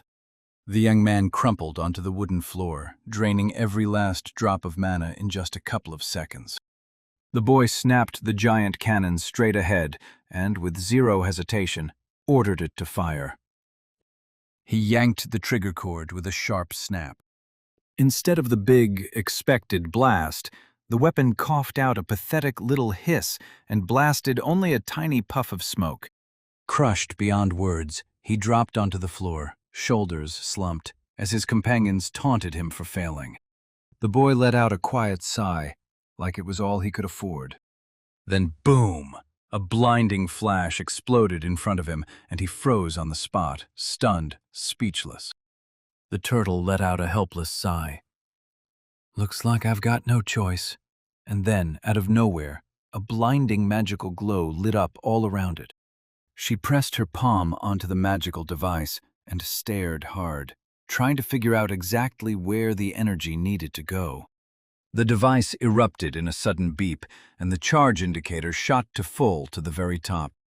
The girl gripped the trigger mechanism hard, testing it like she was figuring out if a simple pull would be enough. Suddenly, she shoved her ally aside and declared, full of steel, that she was about to show him her real power. With a cocky grin that said she'd do it better than him, she yanked the lever. The cannon roared and blasted a blinding beam of light that wiped out everything in its path. The boy yanked his hands over his ears as the wild noise howled, and the winged companion swooped in to grab the tiny cause of all the chaos in her arms. The boy froze, staring at the cave's shattered exit, while the destroyer herself never once saw this outcome coming. Suddenly, he froze mid-breath because a sinister crack just echoed overhead. That massive rock and the stone tower started to violently fall apart, piece by piece, as if the whole world cracked open. Massive boulders came roaring down like missiles, zeroing in on their wooden platform. The shot punched straight through the mountain, carving a brutal hole, and in the next breath, the whole structure started crumbling and sliding out of control. The winged companion burst into the sky, and the terrified boy bolted for his life, screaming for an emergency evacuation. A massive boulder hung right over his head, ready to slam down and crush him in seconds. The boy went stone still as the magical crystal slipped out of his grasp. He groaned and strained against the oar, fighting for every inch forward. Nokul spun around, and the sight hit him like lightning, freezing him in pure, wild terror. From the sky above, the winged mull slammed a stone down like a bullet, its razor claws stretching forward for the kill. Right behind the raft, a colossal geyser exploded upward, blasting the whole vessel onto the crests of the waves. The boy threw his hand up to shield himself from the relentless downpour of flying splashes. Exhaustion crushed Nokul, and he face-planted onto the deck. The mullet splashed down nearby, and the rough, churning sea around the raft finally started to settle. The boy choked out each word like he knew the next breath might be his last. He thanked his savior with all his heart, and promised her whatever reward she wanted. The girl snapped her eyes upward, utterly baffled, and the second she realized what was happening, her cheeks lit up in a scorching blush.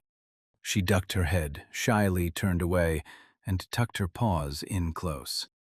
Nokul hesitated as he reached out to pet her head, and Mull immediately let out a sweet little sigh, closing her eyes like it felt perfect.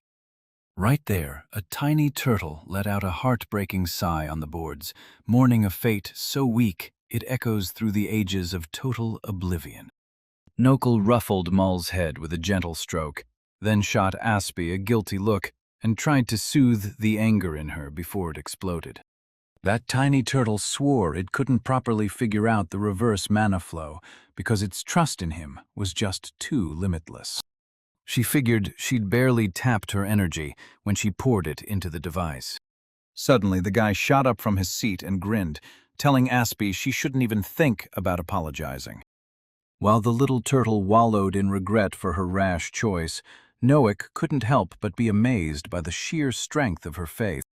Aspie let out a sad sigh, and right then, hairline cracks started crawling across the wooden box. The boy clenched his fist with pure joy. Thanks to his friends, he'd finally cracked the way to protect himself. He thrust his hand forward and barked the transformation spell with pure, fearless conviction. The spell hit perfectly. Then the cannon's outer casing started to splinter and crack under the crushing force of the energy.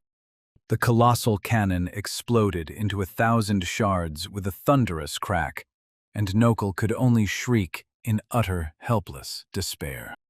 Mull snapped her wings open and whipped her head back, and the boy's instincts screamed, "Something's coming."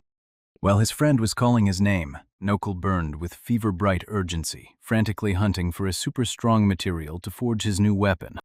Suddenly, the clouds tore open like paper, and a massive thing came charging straight at them. The boy choked down a gulp, heart racing as fear locked him in place, staring down the unknown threat. The tiny turtle squealed in pure panic, realizing they hadn't noticed a single thing. Thick fog had swallowed everything. The winged girl fixed her eyes on the pitch-black darkness and whispered, shaking, that she finally spotted the threat too. With fever raging in his head, the prince couldn't stop thinking, because if he'd really been declared dead at home, showing up to meet the Kingdom of Arcane's fleet felt totally insane. Through the suffocating white haze, a massive wooden ship crept closer and closer toward them. Every inch of his wooden side was wrecked. Deep cracks crawled through it, and massive holes tore straight through like the damage had taken its time. Behind the white veil, tilted masts rose up, and the sagging ruins of the rigging spilled into view. Right ahead of their tiny raft loomed a massive, half-ravaged ship, its torn sails hanging like a warning, stamped with cat skulls. The prince blurted out in pure shock that it was a pirate ship, and the girl shot back, warning that it reeked of deadly danger. Right in the middle of the sea, this gigantic pirate ship, flying those weird cat flags on its masts, suddenly burst up out of nowhere. The prince froze in shock at the find, totally unable to believe what his eyes were seeing. He inched toward the raft's edge, inch by inch, like danger was right on his heels. The tiny turtle snapped, "We've got to bolt right now, before anyone spots us." But then the whole ship fell into dead silence, while even the sails got ripped to shreds. The prince scratched his chin, lost in deep thought. A wild spark of excitement flared up in his eyes. The battered hull hung open, ripped wide by cannonballs that tore through it like paper. With a grin, he snatched the thick rope and made up his mind. He was climbing aboard that ship. "There's a mountain of gold in there for sure," he blurted, eyes blazing like he'd already struck it rich. While the prince grinned as he tied knots, his companion snapped at him with pure rage. The turtle just let out a tired sigh, remembering his cruel nickname, Trash Prince. The prince jabbed at the smashed magical cannon, praying he could salvage valuable pieces to get it fixed. Gold coins overflowed before his eyes, and royal crowns seemed to rise out of the riches in every direction. Nokul laughed and lifted his hand until Mull's clawed paw crashed down on his head out of nowhere. He demanded his companion take him up to the deck, and the winged girl nodded at once. Up in the sky, she yanked him forward by the hair, and the boy's own scream blasted so hard it nearly blew out his ears. Stuck on the solid deck, the poor guy writhed in agony, while the harpy cackled at his pathetic fragility. My butt got wrecked. Pain hammered me non-stop from that fall. Suddenly, a shadowy silhouette materialized behind the cabin's murky glass. Nokul totally shoved the pain aside and, with zero hesitation, drove himself forward to uncover this mysterious ghost ship. He couldn't mask the disappointment on his face once he had to face the fact that he couldn't just take everything for himself. But Mull snapped him back to reality with a whisper. She'd just seen someone alive in there. The boy slammed the wooden door aside and stepped into the dimly lit room first, like he meant to face whatever was waiting. He just wanted to talk peace with the local pirates, then sweet-talk them into handing over useless junk. Spotting that figure in dark armor, Noak burst into questions right away. How on earth did they live through it without a single scratch? His eyes popped wide with pure shock.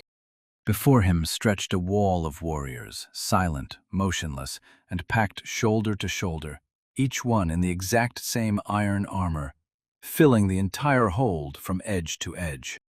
Before the travelers stood an army of the dead, steel-clad knights looming like a nightmare. Nokul and his companion froze in shock, while the enemies surged forward to attack, right on the spot. The boy crumpled to the floor screaming, somehow slipping past that lightning-quick sword strike like it missed by inches. Another iron monster had already hoisted its blade high over his head, ready to smash down. The winged girl screamed that dark magic was puppeteering these corpses, dragging them into a relentless attack on the living. Nokul scrambled to dodge one crushing hit after another. Suddenly, his foot betrayed him and slid out from under him. The boy crumpled onto his back, eyes wide with terror, as the skeleton towered over him and wound up to strike. The razor-sharp blade came crashing down again, and the boy had no choice but to scramble along the floor, crying out in total despair. Then, at the very last second, a clawed paw slammed into the enemy's iron hand and stopped it dead in its tracks. With a blood-curdling scream that shut down every insult toward Nokul, the winged beauty drove one brutal kick straight through the attacker's head. She rockets into the sky and whips into a lethal cyclone, shredding the last Iron Knights in an instant into scrap. After wiping out every last enemy, the girl beamed, tilted her head, and happily squinted like she'd just won the whole world. Nokul stayed planted on the floor as hostile bones clattered and rattled all around him. Nook finally exhaled with relief. Mull was on his side, right, when bony fingers on the floor suddenly twitched. While the boy fumbled through an awkward thank you to his ally, one of the fallen skeletons suddenly cut in and mocked him with a sharp, sarcastic voice. A jolt ripped through the room, shattered bones stirred, then crawled up from the floor like they'd just been awakened. Nokul shrieked in terror, staring as the monsters instantly regrew from nothing. Right before she could even plant her foot, a bony hand snapped onto her leg with a death grip. Just then, another monster lunged out of nowhere from behind and slammed itself across her wings, shutting her down. Armed skeletons dropped from nowhere and closed in on Mull from every angle, pinning her so tight she couldn't move an inch. Nokul sprinted in with all he had, shouting for them to free the girl. Then it hit him like a punch. The enemy wasn't after her at all. They were baiting Mull, the toughest fighter in their whole squad. The boy snapped around and screamed her name, staring up as giant razor-sharp claws hung right over his head. The tiny turtle squeaked in panic, because all these fallen dead had been ruthless, skilled warriors when they were alive. Nokul swung to yank at least one enemy free, but the dead clung on with superhuman grip, and the crushing strength drained the boy's breath in seconds. This undead army was stitched together from abandoned bodies of fallen warriors, and it swarmed into existence to multiply their fighting power in a blink. What she heard left the winged girl reeling. Were these monsters really once ordinary soldiers, their bodies tossed aside on the battlefield? Suddenly, one skull snapped apart with a nasty, dry crack, but the other iron warriors kept swaying like they were ready to strike. An enemy skeleton hoisted a curved saber overhead, ready to slam it down with a bone-crushing blow. His foot suddenly skidded backward on the floor. A tiny turtle satellite shot off to the side, sobbing his heart out as tears streamed, because he was powerless and he couldn't do a thing to help. At that exact moment, the skeleton's curved blade screamed through the air and slammed the boy to the ground with a brutal hit. Mull's eyes snapped wide with panic, and the girl screamed Nokley's name with every last ounce of strength. The tiny turtle shuddered and wailed when the darkness finally swallowed everything in sight. The iron skeleton jerked up its empty hand, utterly confused, as if it couldn't believe its weapon was gone. A blinding flash of light ripped through that empty eye socket. Nokul snapped his blade shard around in a flash and bellowed the activation command for his special ability. A blazing magical ring of runes snapped into motion, instantly spiraling around the handle. With a single lightning strike, everything erupts in an instant. Nokul steadied himself for the next strike, convinced that once the enemy's head was gone, it would lose control and fall apart. He landed a razor-precise strike. Then the decapitated skeleton toppled with a brutal clatter onto the wooden boards. The skull whacked off to the side and ricocheted out of sight. The boy shot Mull a worried look and asked if she was okay. Then she beamed back, thanking him for pulling her out. The winged beauty didn't flinch at all, not even with mountains of scattered bones towering around her. He lowered his weapon with a surge of satisfaction, remembering that Aspi's story was what planted that idea in his head. That tiny turtle was genuinely stunned at how he managed to set up the hostile equipment so flawlessly during the battle. The boy insisted he sees those monsters like plain, throwaway corpses, and that's why their battered weapons are basically perfect for instant recycling. The aspen let out a breathy sigh of pure amazement. Teary-eyed, the tiny turtle mouthed the name Nokul, and the warrior froze, lowering his gaze, baffled. Human bones were strewn everywhere, and the heroes finally snapped to the terrifying truth. Every member of the crew met the same fate. Suddenly, a weird glow blasted through the massive doors, only to reveal a clear, unmistakable trail of human magic. Nokul slammed into the tree with everything he had, then yelled at the top of his lungs, "Is anybody in there?" Deep claw scars on the doors showed the skeletons were clawing for their way in, desperate to get to the people trapped inside.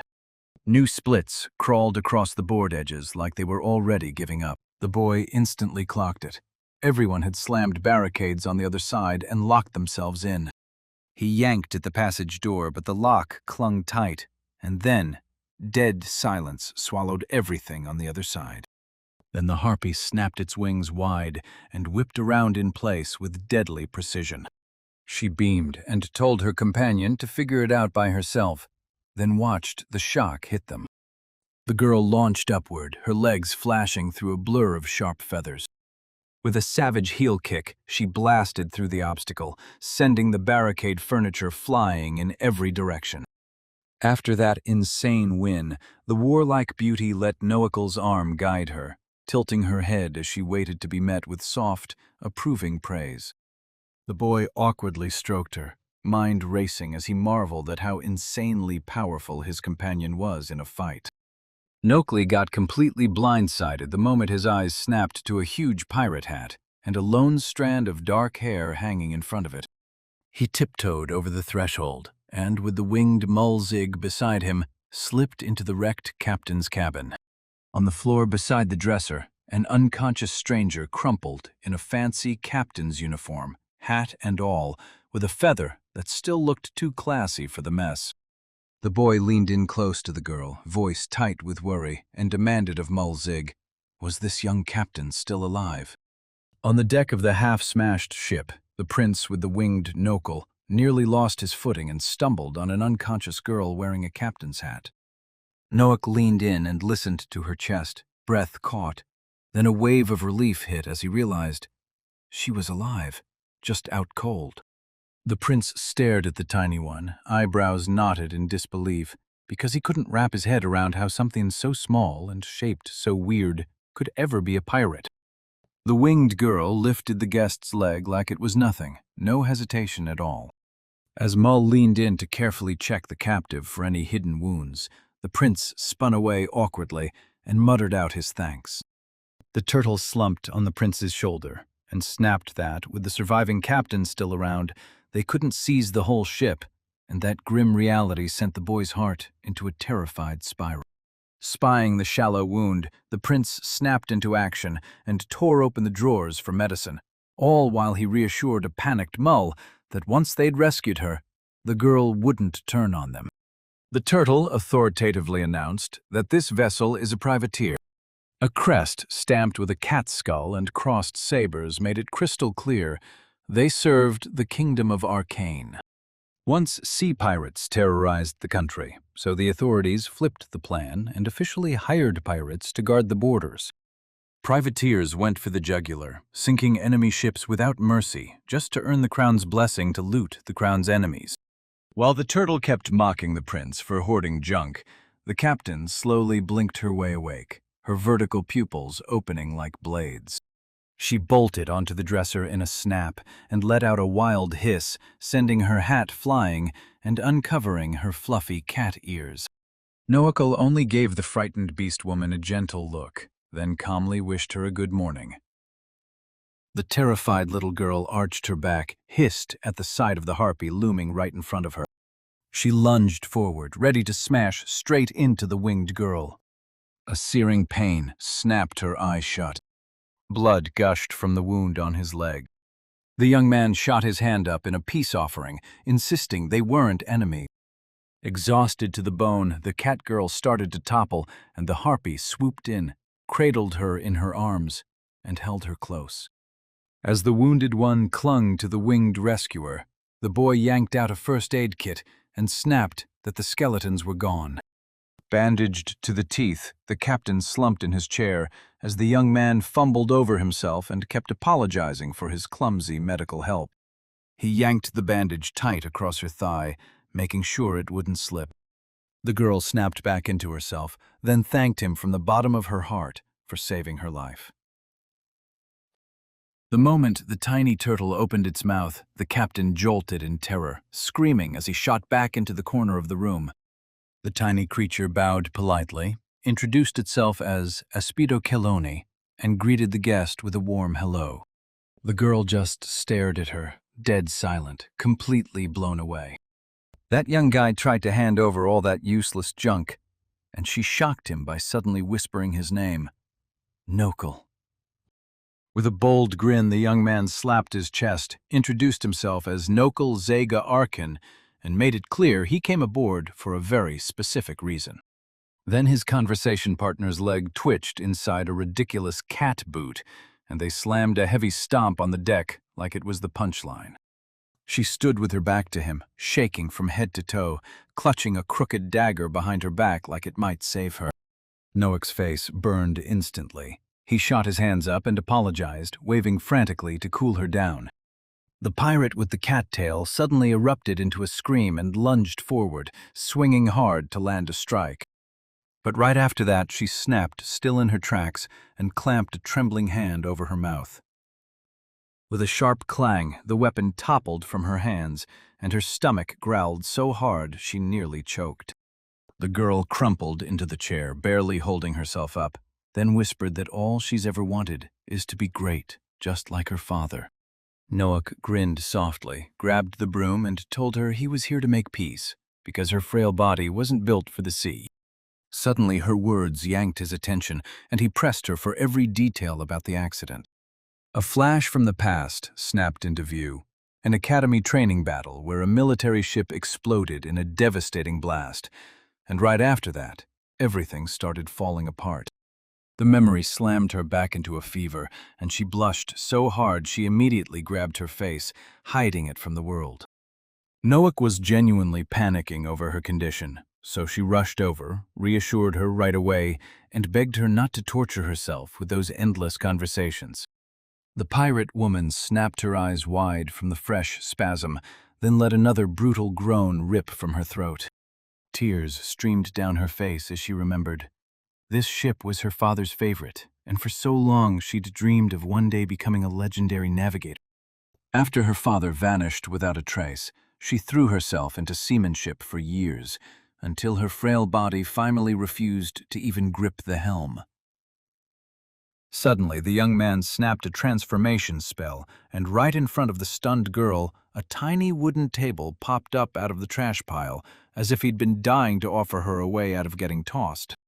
The captain stared at her ragged sails, stunned and doubting any miracle would come. But the guest stayed cool, lent his strength to the crew, and when they finally hit shore, he asked her to show the goods. He leaned in and told her he gets it. Sharing a body with a criminal is terrifying, risky, and not exactly easy to swallow.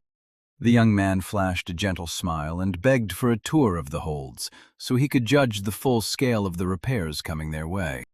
Startled out of her fear, the cat girl shot up to her feet, eyes wide as she wildly scanned the strangers and the feral harpy standing right in front of her. She didn't even hesitate. She launched straight at the winged girl. A sharp hit of pain slammed into her, and she flinched hard. A fresh wound on his leg tore back open, spilling a thin trickle of blood. The boy lifted his hands in total peace, swearing he'd come without a shred of harm and meant no one any trouble. The gentle harpy scooped up the wounded warrior with trembling care, refusing to let her collapse from sheer exhaustion. Barely recovering, the captain with the triangular hat strode up like a legend and proudly said, "Genius, genius." And the harpy, with a quick nod, answered, "Mull zig." The cat girl squirmed and apologized for her way too loud, way too aggressive welcome. She shrank back and shuffled her feet, like she couldn't find the courage to move. Her eyes snapped wide with pure terror. Nokul Zega Arcane stood right before her, a notorious criminal who'd tried to murder someone using a cursed power. In a split second, she whipped out her blade and barreled into arrest mode, ready to stop her own savior before he could spark any fresh chaos. The boy stared at his turtle in pure confusion, wondering how the rumors about his sins had somehow blown up this far. He tried to steady the captain, but she shook with pure terror, begging him over and over to stay away. In the end, both of them suddenly exploded into screams, and their companions on the flying ship just froze, dumbstruck in complete silence. A drenched mop sloshed across the deck, scraping up grime with loud, relentless swishes. The captain sat locked in her cabin, burning with fury because the enemy had already spared her twice. The winged girl groaned about the worst day imaginable, and the boy only slumped there, nodding with tired, defeated eyes. The girl suddenly grimaced, choked out, "I hate this unbearable seasickness," as nausea ripped through her.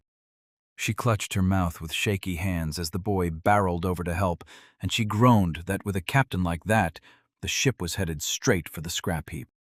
They drilled her on this in the Naval Academy. The boy blurted out, totally lost, asking what in the world she meant by all that junk.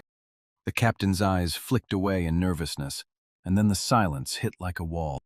She remembered the captain's rule. If he can't manage a ship, it's nothing but junk.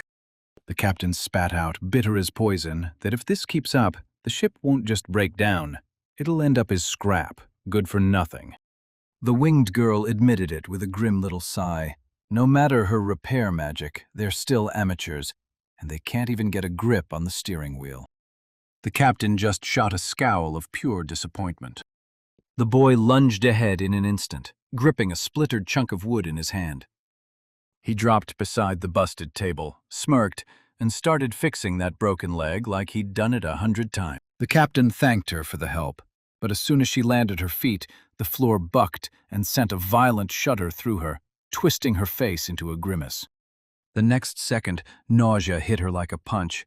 She clapped her palm over her mouth and startled Noak out of nowhere. The boy snapped to action, hoisted the girl onto his back right away, and grinned like, "This is way better," while she turned red with embarrassment and could only plead for him to wait. Meanwhile, their wooden ship with a giant cat face on the sails was revving up, ready to blast off at any second. The flight through the clouds detonated into full-blown chaos. One passenger shrieked with pure panic. The poor captain retched violently over the side, and the winged girl just stared at the disaster, saying nothing. The cat girl was tidying up inside the cabin when Nokul burst through the door, shouting for her to come onto the deck. She bolted outside, slammed her body against the telescope, and stared deep into the distance like she was hunting answers. Nokul closed the distance and thrust his finger forward, squinting hard to lock onto the target. The island of Maryland suddenly snaps into view on the horizon. Their wooden raft inched through a choking sea of floating debris and wreckage. The boy stared in real shock when he found out his companion grew up out here in these wild, untamed lands. She flashed an awkward little smile and fussed with her hair right by her ear. That name hit Nokley like a memory he almost had, familiar as lightning, yet the details slipped clean out of reach. Once pirates owned the seas here, but now it's dead quiet, with only a peaceful village and a military academy standing where the chaos used to be. Buzzing with impatience to finally see the shore for himself, the young man turned to her and demanded a telescope. Out of nowhere, a nasty thought hit him hard. How close the law was to the bandits, and how deadly that distance could be. He leaned into the telescope, and horror slammed into him so hard he could barely move. The whole harbor was packed wall to wall with warships. They had to yank the course right away, or they'd get nailed by the patrol boat's guns. She grinned and thrust her hand toward the old abandoned port, promising they'd dock there without drawing a single unwanted sound. After their brutal, long journey, the heroes finally slammed their way to a wooden dock by the shore, and finally, peaceful refuge was waiting for them. The cat captain spun around with a bright grin and, with all her heart, thanked them for giving her the chance to see her beloved home again. Noak let out a shaky sigh of relief, wiped the sweat off his forehead, and grinned, because the journey was finally over and he'd pulled it off. The boy flashed a cheerful wave and insisted he'd done the right thing, while his winged buddy beside him only sighed, unconvinced. Clutching the removed hat to her chest, the cat captain bowed so low it felt like a vow, and swore she'd remember their help for the rest of her life. Suddenly, the winged companion snapped to attention and quietly nudged Nokley toward the nearby stone wall. The girl definitely heard the rustling, snapped into silence, and held her breath. trying to figure out that strange aura. When the cat captain barked that someone was hiding there, the mystery pursuer behind the wall jerked with instant fear. A terrified kid in a floral bandana clung to the stone wall, barely breathing, too scared to even twitch. Nokul immediately snapped into panic, convinced the military fleet might be laying a trap just for him. But when the boy leaned over the wall, he just stopped cold, because all he found was a kid crouched there, hiding in plain sight. The second he saw her, his eyes locked onto the pirate's skull painted right on her floral bandana. Right in front of them stood a freckled girl in short shorts, trembling like crazy under the weight of their stares. Locking eyes with them, she snapped around and bolted into the forest at full speed. Spotting a familiar face at the dock, the cat girl in the captain's hat burst with joy and blurted out the boy's name at the top of her lungs. Natum lunged forward in an instant and crushed her in a tight hug, while the captain beamed and declared, "We're finally home." He refused to let go and blurted out that he'd been waiting for her return for an insanely long time. Nokul shot the cat girl a curious look. "Have we met before?" And she nodded like, "Yeah, it really feels that way." She tenderly stroked the boy's head and admitted with a soft smile that she could only make it back home because of these brand new friends. The captain lowered her voice and apologized for vanishing so long, and the little one lit up at once, proudly demanding fresh stories about that wild voyage across the distant sea. Nokul usually slapped a hand to his chest and greeted him with all his heart, then introduced the kid by his full name, Nokul Zega Arcane. Natum felt totally awkward under the guest's sharp stares. Then he steadied himself and politely told them he was a local from the pirate village. The boy blurted, thrilled that the guests trusted the captain so deeply it made her lift her chin in proud satisfaction. Nokul tried real hard to warn the kid that his reputation would get him arrested as a wanted criminal, but the kid waved him off, absolutely convinced his friends had everything handled. Suddenly, Natum was about to blurt out how shameful his protector's seasickness was, but she slapped a palm over his mouth and snapped the conversation to something else. When the invitation landed in his ears, Nokul awkwardly flapped his hand like, "Really?" Because meeting the royal fleet was the last thing they needed right now. The local academy sat way inland, miles from the coast, so at first the captain had no choice but to explain everything to the villagers herself. So she pulled her companions into her village with a warm smile, thanking them from the bottom of her heart for saving her. They snapped into a quick handshake, and the captain leaned in, promising that his strange, one-of-a-kind powers would be exactly what they needed for the journey ahead. The captain teased him by reminiscing about the old wrecked ships drifting near their village, and the turtle perched on the boy's shoulder only sighed, right on cue, like it had already seen this coming. With a joyful shout, the boy burst into a sprint through the thick forest, and the startled girls got left in the dust. That bright rush of joy hits hard at first.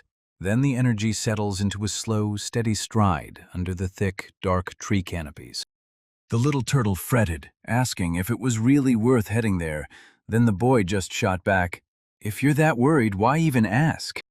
The turtle's mind snapped straight to the worst scene imaginable. Pirate village ropes yanking them tight, and razor-sharp blades gliding to their throats.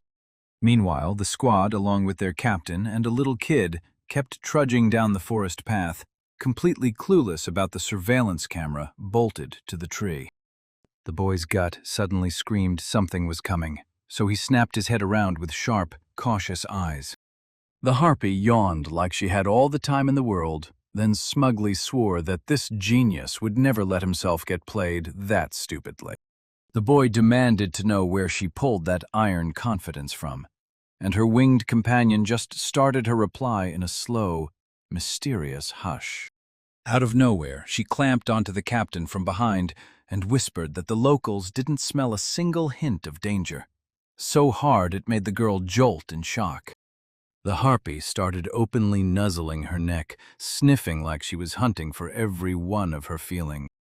The young man snapped to it fast, His winged buddy could literally sniff out hostile intentions. He finally understood this. Yeah, he could see the mana in people, but harpies could sniff out anyone's murderous intent in an instant, just by smell.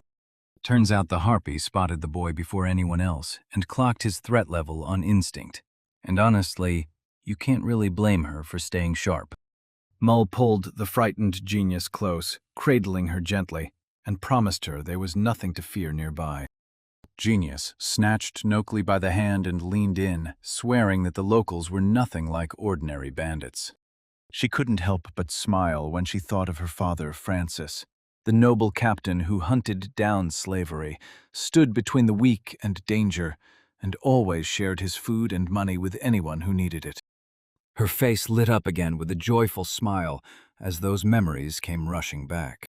The girl snapped that piracy wasn't just about stealing from people, and she swore she'd prove it to Nokley the moment they landed.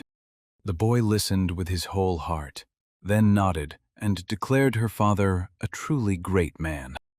Then, in the blink of an eye, Genius crumpled to the ground helplessly, and he snapped his head around, panicked, desperate to find Mull.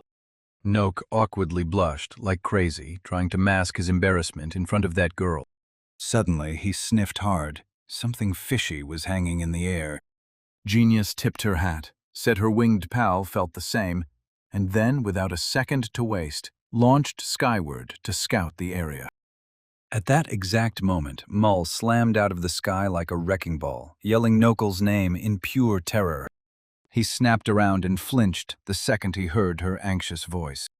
The harpy girl slammed onto the ground, terror cracking her voice as she rasped that something awful was happening up ahead. The heroes stood there, stunned, as the village detonated into flames and soot-black smoke roared into the sky. The warrior snapped out first, spun toward his comrades, and declared that you can't just stand there. Action has to happen. But the girl in that bandana just shook with terror, staring in disbelief as flames swallowed her home. The ship sat silent at the pier, while Captain Genius snapped her pocket watch open to check the time, and her assistant kept nudging her. Departure's coming. The sailors teamed up on the levers, and with a sudden jolt, the anchor clawed its way up from the water. Genius beamed and briskly ordered her boys to get ready to leave. On another ship, Midi Okra, ranked as the Academy's second strongest cadet, snapped with irritation as he mocked his competitors' cat-like cries. Soon his military sailboat finally tore out into the open sea.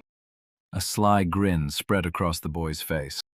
Midi stared at the Genius ship, grinning, because the day was finally here to shove this arrogant course leader out of the way. Without warning, his ship unleashed a brutal magical beam that tore straight into the enemy vessel. A brutal assault tore across the ocean at insane speed, smashing the sea into towering waves. The Genius helmsman gripped the wheel with everything he had, yanking the ship toward safety as danger closed in. The captain's scream tore through the deck. He panicked and ordered the helmsman to slam the ship right now. The blonde assistant snapped with fury, completely lost on why the opponents had shattered the rules again. Genius tried to stay cool, then shot back that she'd been expecting this betrayal the second the rematch got announced. Powerless, she crumpled onto the deck, fiddled with her hat using trembling hands, and whispered that the enemy had fired off real combat magic. The cat-eared girl stared in shock at Midi's move, because she'd never played dirty a day in her life, always fighting fair and square. The man beside him silently clenched his fists, tension snapping in his grip. He fixed his eyes on the foreign ship and couldn't shake the feeling that Midi was being squeezed, pushed around by Colonel Vasher's pressure and threats.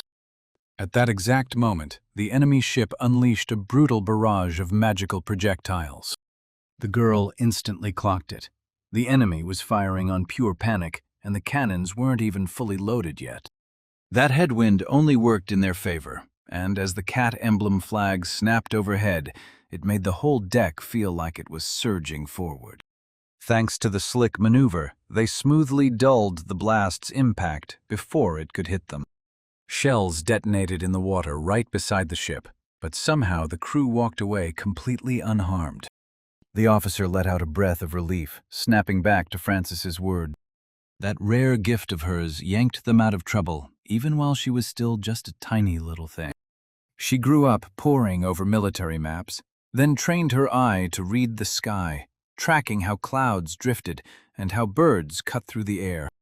The sea and the sky leaned in, whispering all their secrets straight into her heart. Piecing every clue together, she learned to spot danger before it struck and map out the perfect next move. Now the advantage was theirs. She snapped her arm forward and barked at the starboard cannons to load up and get ready to fire. Cannons etched with mysterious runes thundered on wheeled carriages, shaking the ground with a deafening roar. Shells slammed into the enemy ship's side, blasting roaring flames and scattering debris high into the sky. The captain's assistant whooped as he thrust his fist up in the air, celebrating that perfect direct hit. The captain gave a proud nod and barked, "Keep this course, no deviations." Suddenly, terrifying dark splashes erupted across the bright walls of the lounge. Fear snapped into the girl's eyes, and her pupils instantly turned into razor-thin cat slits. She screamed for her crew to drop to the deck right now. A blinding flash erupted behind him. The training battle finally wrapped up, and those two massive ships split apart on the open sea. Genius was genuinely bursting with joy over the win because it meant he was finally graduating from the academy, and his feline partner couldn't stop celebrating, egging him on like it was the best day ever. Captain Mitty, one of the fallen, let out a tired breath and slumped against a wooden pole. He stayed in the shadows, quietly watching everyone else laugh and celebrate. Suddenly, the magic scroll in his grip flared to life, and Colonel Voscher's icy voice sliced through the air, calling his defeat without mercy. Mitty lowered his head, like the weight of everything finally crushed him. The commander gave a dry little warning and pointed straight at the main rule. If you get beat by a pirate, you're out of the academy instantly. The boy tried to deny it, but the truth jammed in his throat and wouldn't come out. Fear slammed into him so hard he couldn't move. Gathering every ounce of strength, Mitty begged the colonel to kick him out as captain and keep everyone else safe. Then the colonel snapped, ordered him to drop it, and shut him down. A bone-chilling rumble surged closer from behind, getting louder by the second.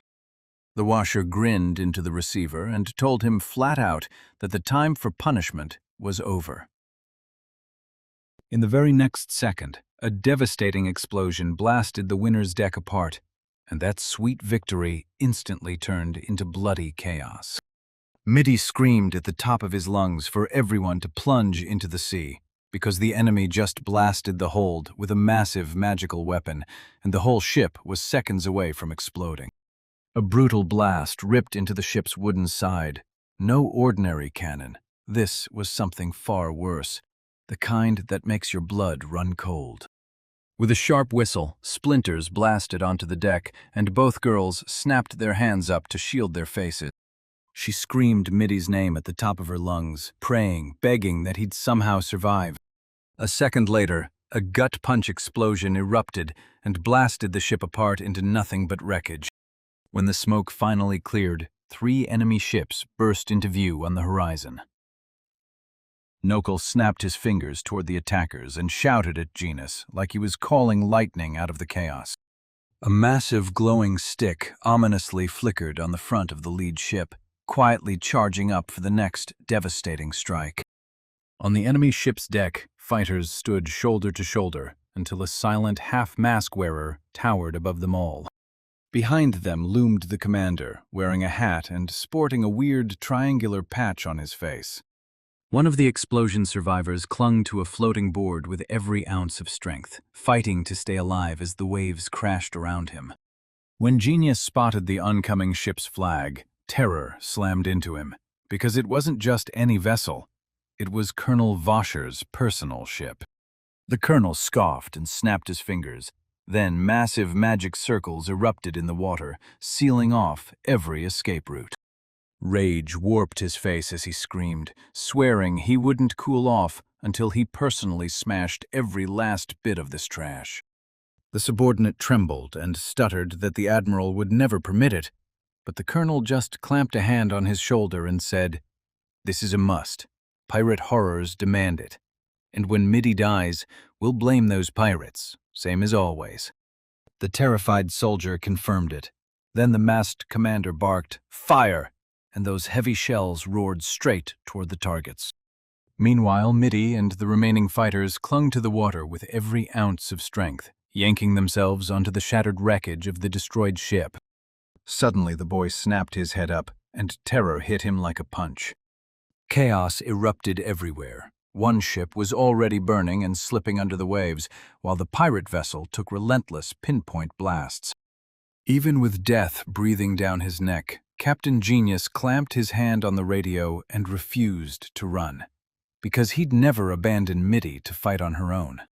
Mitty begged the girl by the water to save herself and to ignore him, no matter what he'd said. Fresh explosions ripped the deck apart, but Genius refused to move, because if anyone tried to run, they'd pin the whole disaster on them, and this wasn't something one friend could still claw back with a rescue.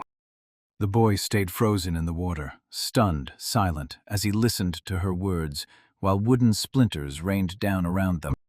With her pirate hat sitting just right, the Genius beamed as she boldly declared that the real pride of the Sea Cat's crew is helping others on her own terms. Right then, her radio erupted into anxious beeps with a call from Colonel Vosher, while the sailor beside her lost it, screaming that enemy strikes were about to rip the ship apart. The girl lifted the radio to her ear with trembling silence, holding her breath as she braced for the enemy's next words. On the far end, Colonel Vosher's mocking voice cut through, dripping sarcasm as he demanded to know how pirates could be so utterly senseless. The moment she heard his first words, she blurted out, shocked, asking for gratitude. From the deck of his ship, the colonel watched the shelling land, then smirked as he hissed that he was genuinely grateful for their stupidity, because it was their own fearless chaos that walked them right into his guns. The enemy let out a cruel laugh, staring down the sailors sprawled across the deck like they never had a single shot at winning. The burning ship, plastered with cat emblems on its sails, was coming apart in pieces, and the invader couldn't stop smiling because his enemy's pride had made everything feel way easier. The villain snapped his eyes wide in wild laughter, swearing he'd scatter the enemies like garbage, while the terrified girl captain fought to speak through her tears. The young man was already gripping a metal disc like it was his last lifeline, the only key that could save them. With a fearless step, he threw himself in front of the girl, blocked the intruder, and warned him to keep his hands off the ocean. His clenched fist gripped the magical artifact with a death hold. This snapped the captain's courage back into place, so she and her winged buddy rallied the crew, demanding they join forces for the final, decisive plan. Enemy ships slammed the flagship Golden Lynx with relentless bombardment, and while cannon fire tore through the deck, the overconfident Commander Vosher just snapped into maniacal laughter and barked an order to wipe the enemy to dust. Suddenly, a brutal wooden cage smashed down into the water, blasting through the broken deck. The ship lurched hard to one side and dropped straight into a choking cloud of thick, rolling smoke. The board snapped with a sharp crack, exploding into splinters.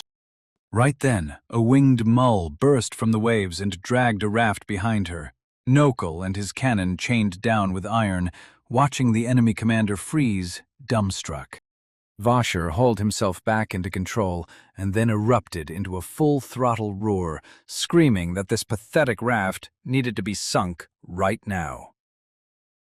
The allies on those boats were cheering like crazy for Nokel, pushing him line after line to go all the way. A storm of magical projectiles ripped straight toward the fence the second it went up. The captain snapped, "Right turn, now!" and the winged girl yanked the ship clear of danger with one brutal jolt. The enemy commander raged and drove his fist into the side, shocked he couldn't land a clean hit, like those opponents slipped the impact way too easily. Hostile shells blasted the water into a thunderous roar, blasting up massive fountains of spray. But the raft slipped ahead with sharp, skillful timing, dodging every bit of danger. Nokul spilled his crafty plan to his team the day before, right inside the cabin. He pushed for fixing the magical cannon they'd found, then blasting the whole enemy fleet out of the water with one monster shot, braving the kids' worried doubts that they didn't even have the strong materials to pull it off. The boy said with zero fear that the wreckage of the already blown MIDI weapon is still drifting in the sea, and now he needs everyone to rush in and collect it fast. The gull shot its wings wide over the water, squinting through the waves to spot the scattered cannon parts. The captain roared that the enemy would try to bring them down for sure, then slammed a command to Genius to map a safe escape route for evasion. Little Aspie poured magic into the cannon's base with everything he had, ready to fire the second they got the go-ahead. The boy clutched the magic ring in his fist, bracing himself as he got ready to unleash his skill. From the water, a cracked iron barrel burst up, sparks and energy flared all over it. "Rework!" he roared, and something heavy slammed down with a sickening thud on the wooden raft. The mule tugged and strained against the rope, hauling their vessel faster and faster as it strained forward. Through the telescope, the enemy officers snapped to attention and realized they were pulling in pieces of the cannon right away. He watched the winged girl haul a raft across the sea, every move locked in his sight. The officer snapped with rage at his soldiers, roaring for them to charge straight at the main weapon with magic, right now. The officer eased the telescope down, and an unstoppable plan snapped into place in his mind. A sly smile spread across his face. Once they got close, he was going to torch them right there, no warning. Especially since the very next piece they needed was hanging in the path of his ship's line of fire. A chilling order to open fire snapped through the air, and a massive magical circle erupted in front of the board, blazing to life. The long-nosed captain flashed a chilling grin, soothed the terrified subordinate, and promised that their own ship would be the perfect wall, right there in front of the main cannon, so the enemy couldn't touch them. In the very next second, a savage beam blasted through the Allied ship, and the pirate shrieked in pure horror at the brutal hit. The young man snapped into focus and slammed the round runic amulet on his arm to life. Teeth clenched with pure tension, he thrust his palm out in front of him like a shield. A brutal blast from the water detonated and flung a massive deck up with a deafening crash, just barely missing the winged harpy. The wooden debris slowly sank beneath the water, one heavy piece at a time. The long-nosed captain flashed a vicious grin. His subordinates stared in terror as their commander's madness exploded. Hot steam burst upward in an instant, racing straight up into the clouds. He exploded into wild laughter, shouting that his enemies were nothing but worthless trash. Then the smoke vanished, and right out of the water rose a giant cannon, shoved forward by a mermaid and a pirate girl. The mermaid and the harpy locked eyes with him, no doubt left, like three storms ready to tear into the enemy. The pirate clamped down hard on the wheel of the gun carriage, locking it in his grip. The young man yanked the launch lever with a feral roar that tore through the air. Captain Voscher's face twisted with sheer, wild terror. A blinding flash ripped through the air like a thunderclap. A massive projectile streaked through the sky at breakneck speed, crashing straight toward the enemy vessel. The girl on that raft dug in with every ounce of strength and launched a massive harpoon with a homemade cannon, ripping the water apart as it flew. A shattered shell slammed into the massive military ship, cracking straight through its side. Electric bolts ripped across the deck, exploding it into wreckage. Powerful explosions ripped the warship open from the inside, blasting clouds of debris into the sky. The terrified sailor bolted up to the commander and blurted, shaking with panic, that their ship was doomed. As flames shredded the deck, the crew sprinted to the lifeboats and jumped in before the fire could catch them. The captain muttered, baffled, about how they'd planned to take the whole fleet with pirate treasure, only for it to sink now because some piece of junk ruined everything.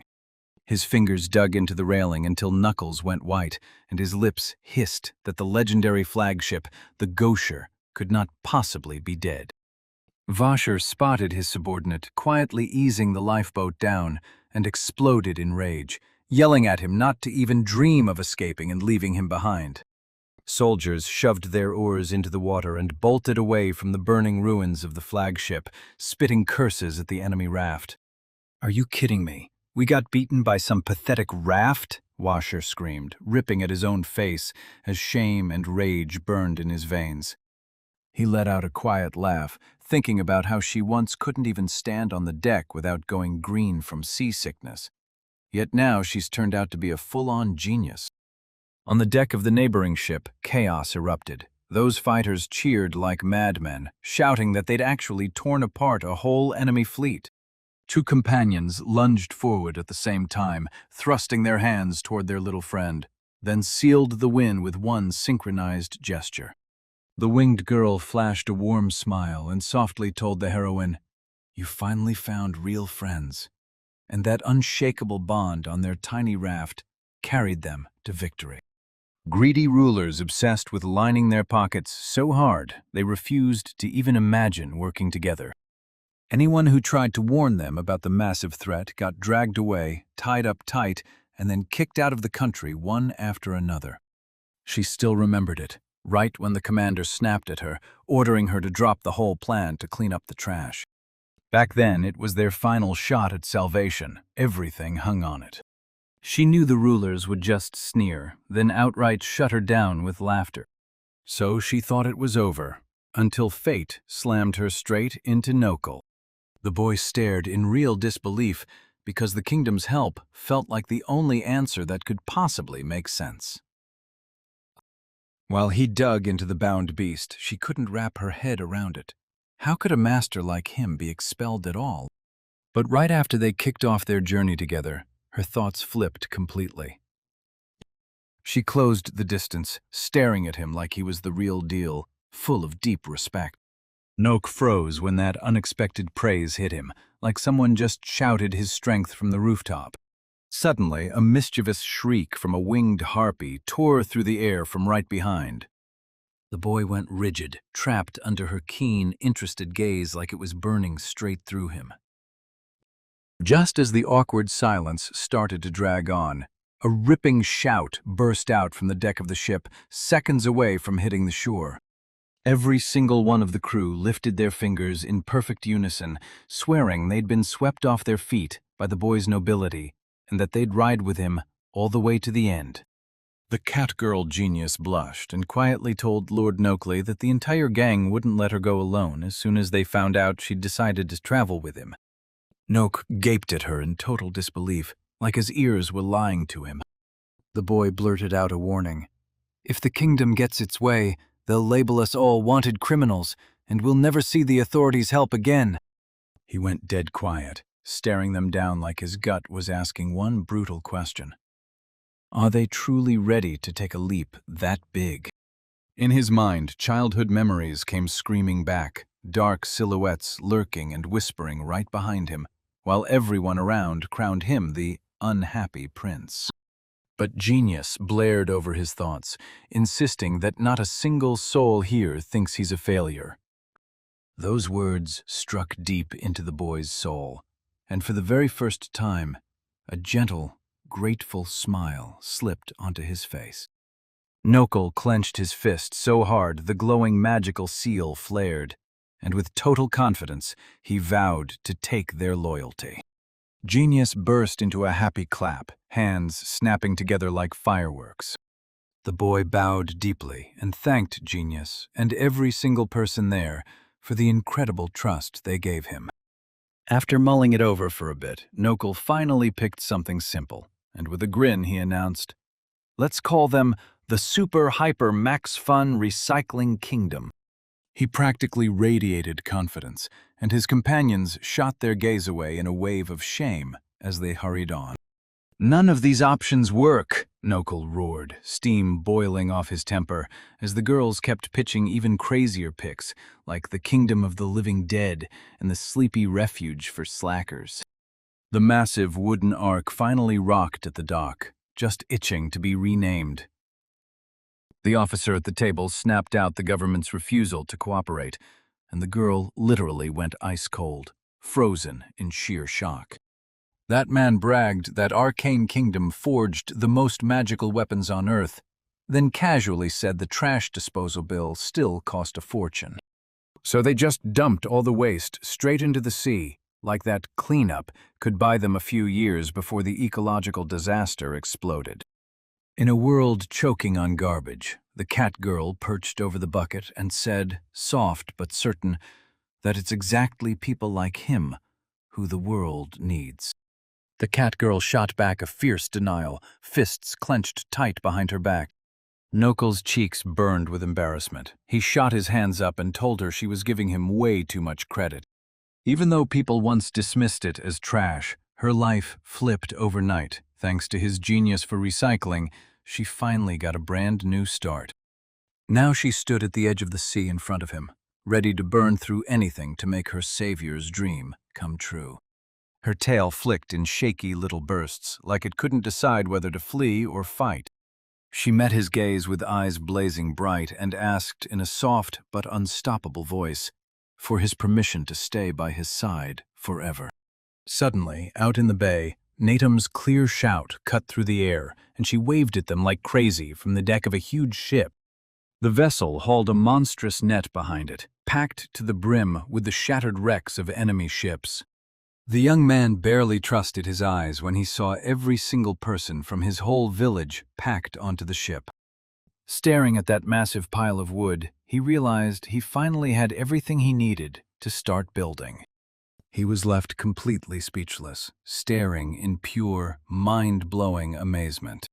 From the deck, the villagers erupted in happy cheers. Finally, these materials meant they could rebuild every last one of their homes. The giant captain burst into loud laughter, bragging that the fearless sea cats never backed down from the law or the hard stuff. The girl with cat ears clutched her nerves and whispered his name.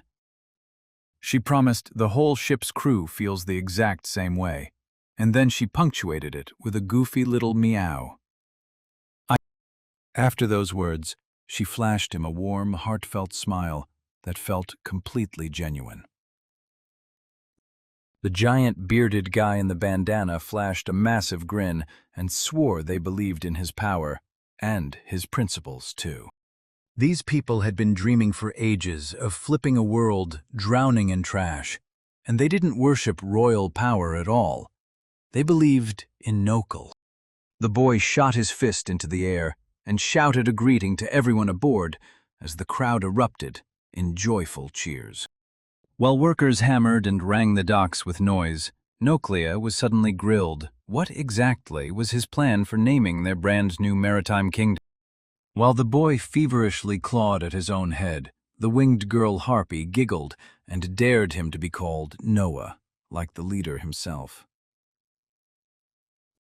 Nokul snapped his arms up and declared, loud and final, that this was as far as he'd go. Turns out the name was so simple and catchy that nobody had a single problem with it. A friend in a pirate hat snapped back in shock, staring at how their little raft somehow blew up into a massive ark. And just like that, the legendary Sea Kingdom of Noah rose into existence. That tiny 5-year-old Rose was absolutely obsessed with the 14-year-old Prince Nokul, shadowing him everywhere, ignoring every single request he made for even a moment of peace. The girl stuck out her lips in pure offense, and when Nokul tried to shove her out again, she just launched straight into his arms and snapped, "I'm not going anywhere." 6 years later, Nokli hit 20, yet he stayed a stubborn recluse, digging through scraps like it was treasure instead of taking the royal lessons he was supposed to get. 11-year-old Rose stormed in with a stack of books, ready to personally fix the careless prince through re-education. Nokul just waved it off and grumbled that the throne was for Zeustry, because the ruler was worthless. He shut the wooden barrel with barely a care, trying to tune out the next lecture. But Rose refused to back down and let a stern truth hit. Real nobility isn't handed to you at birth. It's forged through hard work.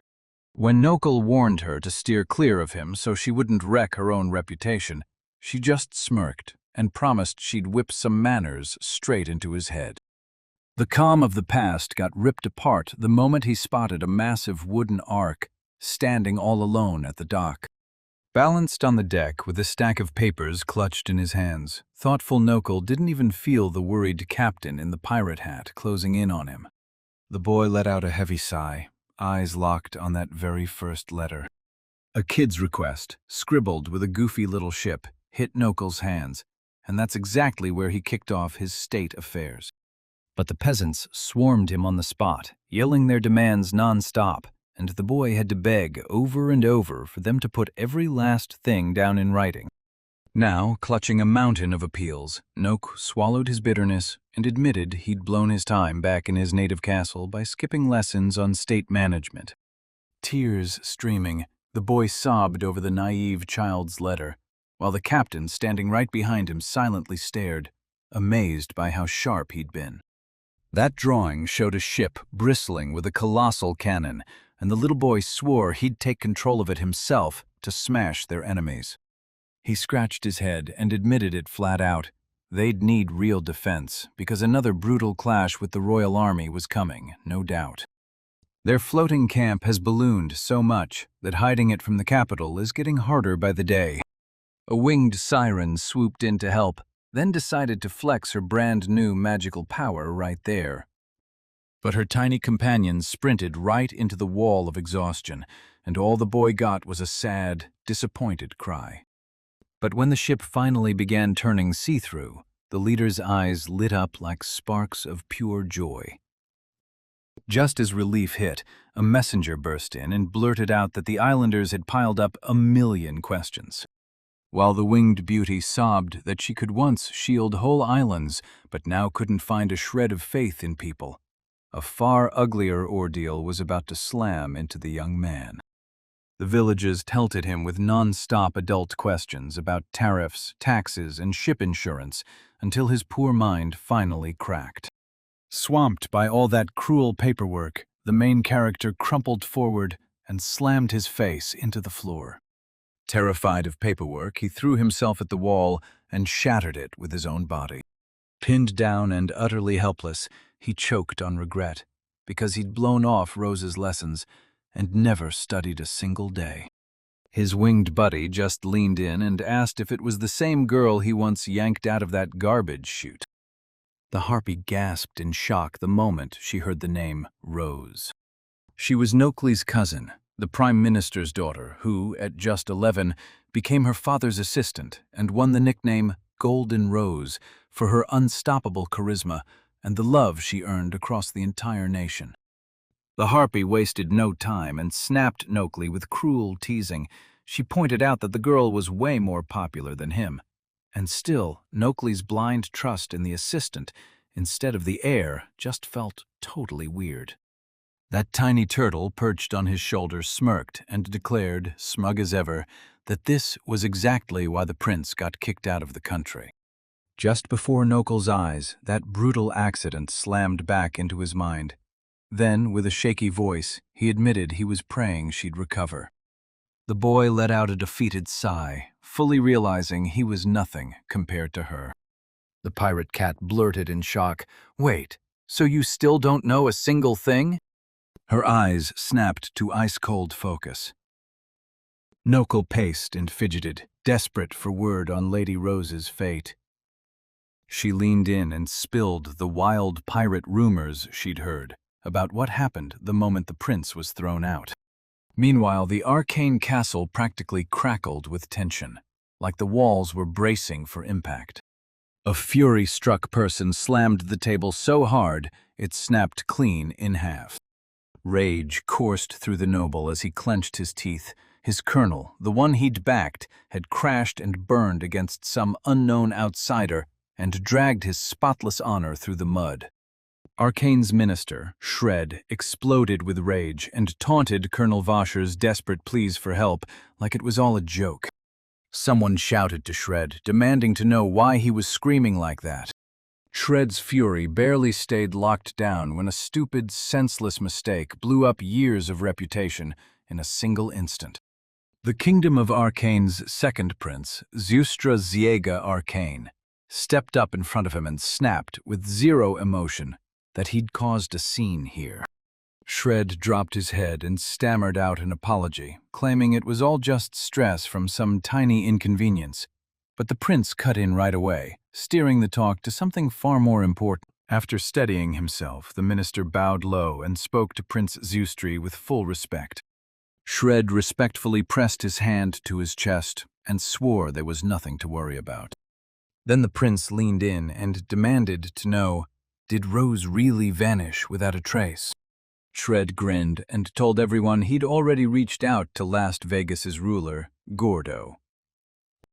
Shred said Hordo's massive fortune and tight connections would make that girl come back fast if they paid big. The prince murmured Gordo over and over.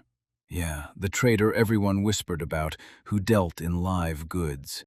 A nobleman snapped at his men to drop her search. Once Hordo, the slave trader, got involved, he'd pay top coin to buy up anyone. The accomplice slipped out in silence to carry out the order. The villain cracked a filthy grin, already picturing the girl strolling straight into the trap, all on her own. After the prince was thrown into exile, he remembered the girl's desperate cries, begging for his innocence and demanding a rescue right now. She'd been a stubborn, arrogant kid her whole life, always jumping to defend that useless prince like he mattered. That's why he lied to her, like the slave trader Gordo was on the hunt, snatching vagrants and hauling the prince right into his grip. Nobody wanted to lift a finger for the outcast, but Rose didn't back down for a second. She swallowed the lie hook, line, and sinker and marched straight to the slave trader's ship. Now that treacherous nobleman reigned over the moment, savoring a twisted fantasy, Prime Minister's daughter chained up on a slave ship's deck. The cat girl trembled as she confirmed the ugly rumors, no denying it now. He slammed his fist on the table, rage blazing in his eyes. With shock in his voice, he demanded if Rose really vanished for good and if she actually slipped all the way to Las Vegas. Sweet, loving memories of Rose from my childhood flooded my mind, warm as sunlight. The boy spun to his team and admitted with a heavy gut drop that demanding help to save his girlfriend was selfish, especially when their real job was setting the rules so Noah could finally live in peace. He grabbed everyone's attention and demanded a full minute. The young man shoved a fist to his chest and snapped that they were launching straight for Las Vegas right now to drag Rose back. His words lit up the room. His friends answered with confident smiles and pure fighting spirit. The winged warrior was the first to beam with excitement and jump at the chance to set off with him. The captain tugged her triangular hat into place and swore, with steel in her voice, she'd never turn a blind eye to slavery. He shot each of them a heartfelt thank you, like he meant every single word. The hatch slammed shut with a violent clatter. The ship roared to life and blasted off at full throttle straight for Las Vegas. That young man stared at the foamy streak cutting across the water, jaw set, and swore this time he'd protect Rose with his own hands. Once they reached the castle, she was the only one bold enough to stand between him and his oppressors. The ark surged closer and closer to the mysterious island rising on the horizon. One of the sailors shot a grim warning. Once you step in there, you're in for an absolute nightmare. The pirate tightened her telescope like a pro and barked, "Get ready, we're landing!" At the city's iron gates, the guards stood ready, letting through only the ruler Hordo's personal guests. Armed ships shoved themselves across the harbor like a steel wall, so if they charged head-on, it was basically instant death. The captain chewed her lip in frantic panic, racing through every option in her mind like the seconds were running out. Nokul snatched his head in frustration, rage spiking as he slammed into the fact that he still couldn't reach the cursed island. Out of nowhere, the girl shouted his name and waved him over, begging him to come closer. A hollow wooden barge floated along the water, bumping past little scraps of debris, like the wreckage was still breathing. She flashed a conspirator's grin and announced she had a genius plan. Then, like magic, it lifted the boy's spirits right away. By the time a minute passed, Nokul was already standing there with the darkest, most hopeless look on his face, half swallowed inside a giant wooden barrel. The girl said it cool as ice. Those local porters haul barrels like that non-stop on their carts. First, they had to slip past the guards, masked as plain old sea debris. Then the boy in the barrel climbed onto the cart and rolled straight into the Gordo casino. From that moment, they could spread out across the whole island without a single worry. It looked like this plan could actually work. Then Nokul's gut twisted, and he demanded to know why he was the only one being sent to hell. His expression twisted with hard-earned skepticism. His winged buddy stretched, yawned like she owned the place, and brushed the plan aside. Too loud to spy, and I'll just fall asleep on the way. The cat-eared captain snapped into a confession right away. She couldn't handle the rough seas, and she was sure she'd wreck the whole mission. Noak grinned as he climbed into the wooden barrel, laughing. At least it beats having nothing. The bearded pirate crushed the boy's hopes by saying only one passenger could squeeze into that cramped little vessel. The boy clenched his teeth, launched off the deck in a huge splash, and the crew's cheers thundered as he hit the water. As the barrel drifted farther from the ship, the cat girl begged it would be safe, while her winged buddies stared at the so-called hero's odds with pure, brutal skepticism. Nokul still couldn't wrap his mind around the sheer chaos he'd unleashed with that prank. A lonely barrel bobbed through the ocean trash like it was the only thing still clinging to hope. The boy couldn't forget Rose, the smartest person he knew, because somehow Gordo's cunning tricks still pulled one over on her. Nokul swung open the lid of his shelter and leaned in close, scanning the horizon through the telescope like he was hunting answers. Suddenly, a thunderous roar ripped through the street, coming straight from the crowd. Up ahead sprawled a glittering, luxurious city of sins, an island where you could buy literally anything with a single jingling coin. The boy finally burst onto shore, skidded to a stop, and stared up at a massive casino towering in front of him. Then it hit him. Las Vegas rose before his eyes like a massive, floating playground of gambling lights and non-stop entertainment.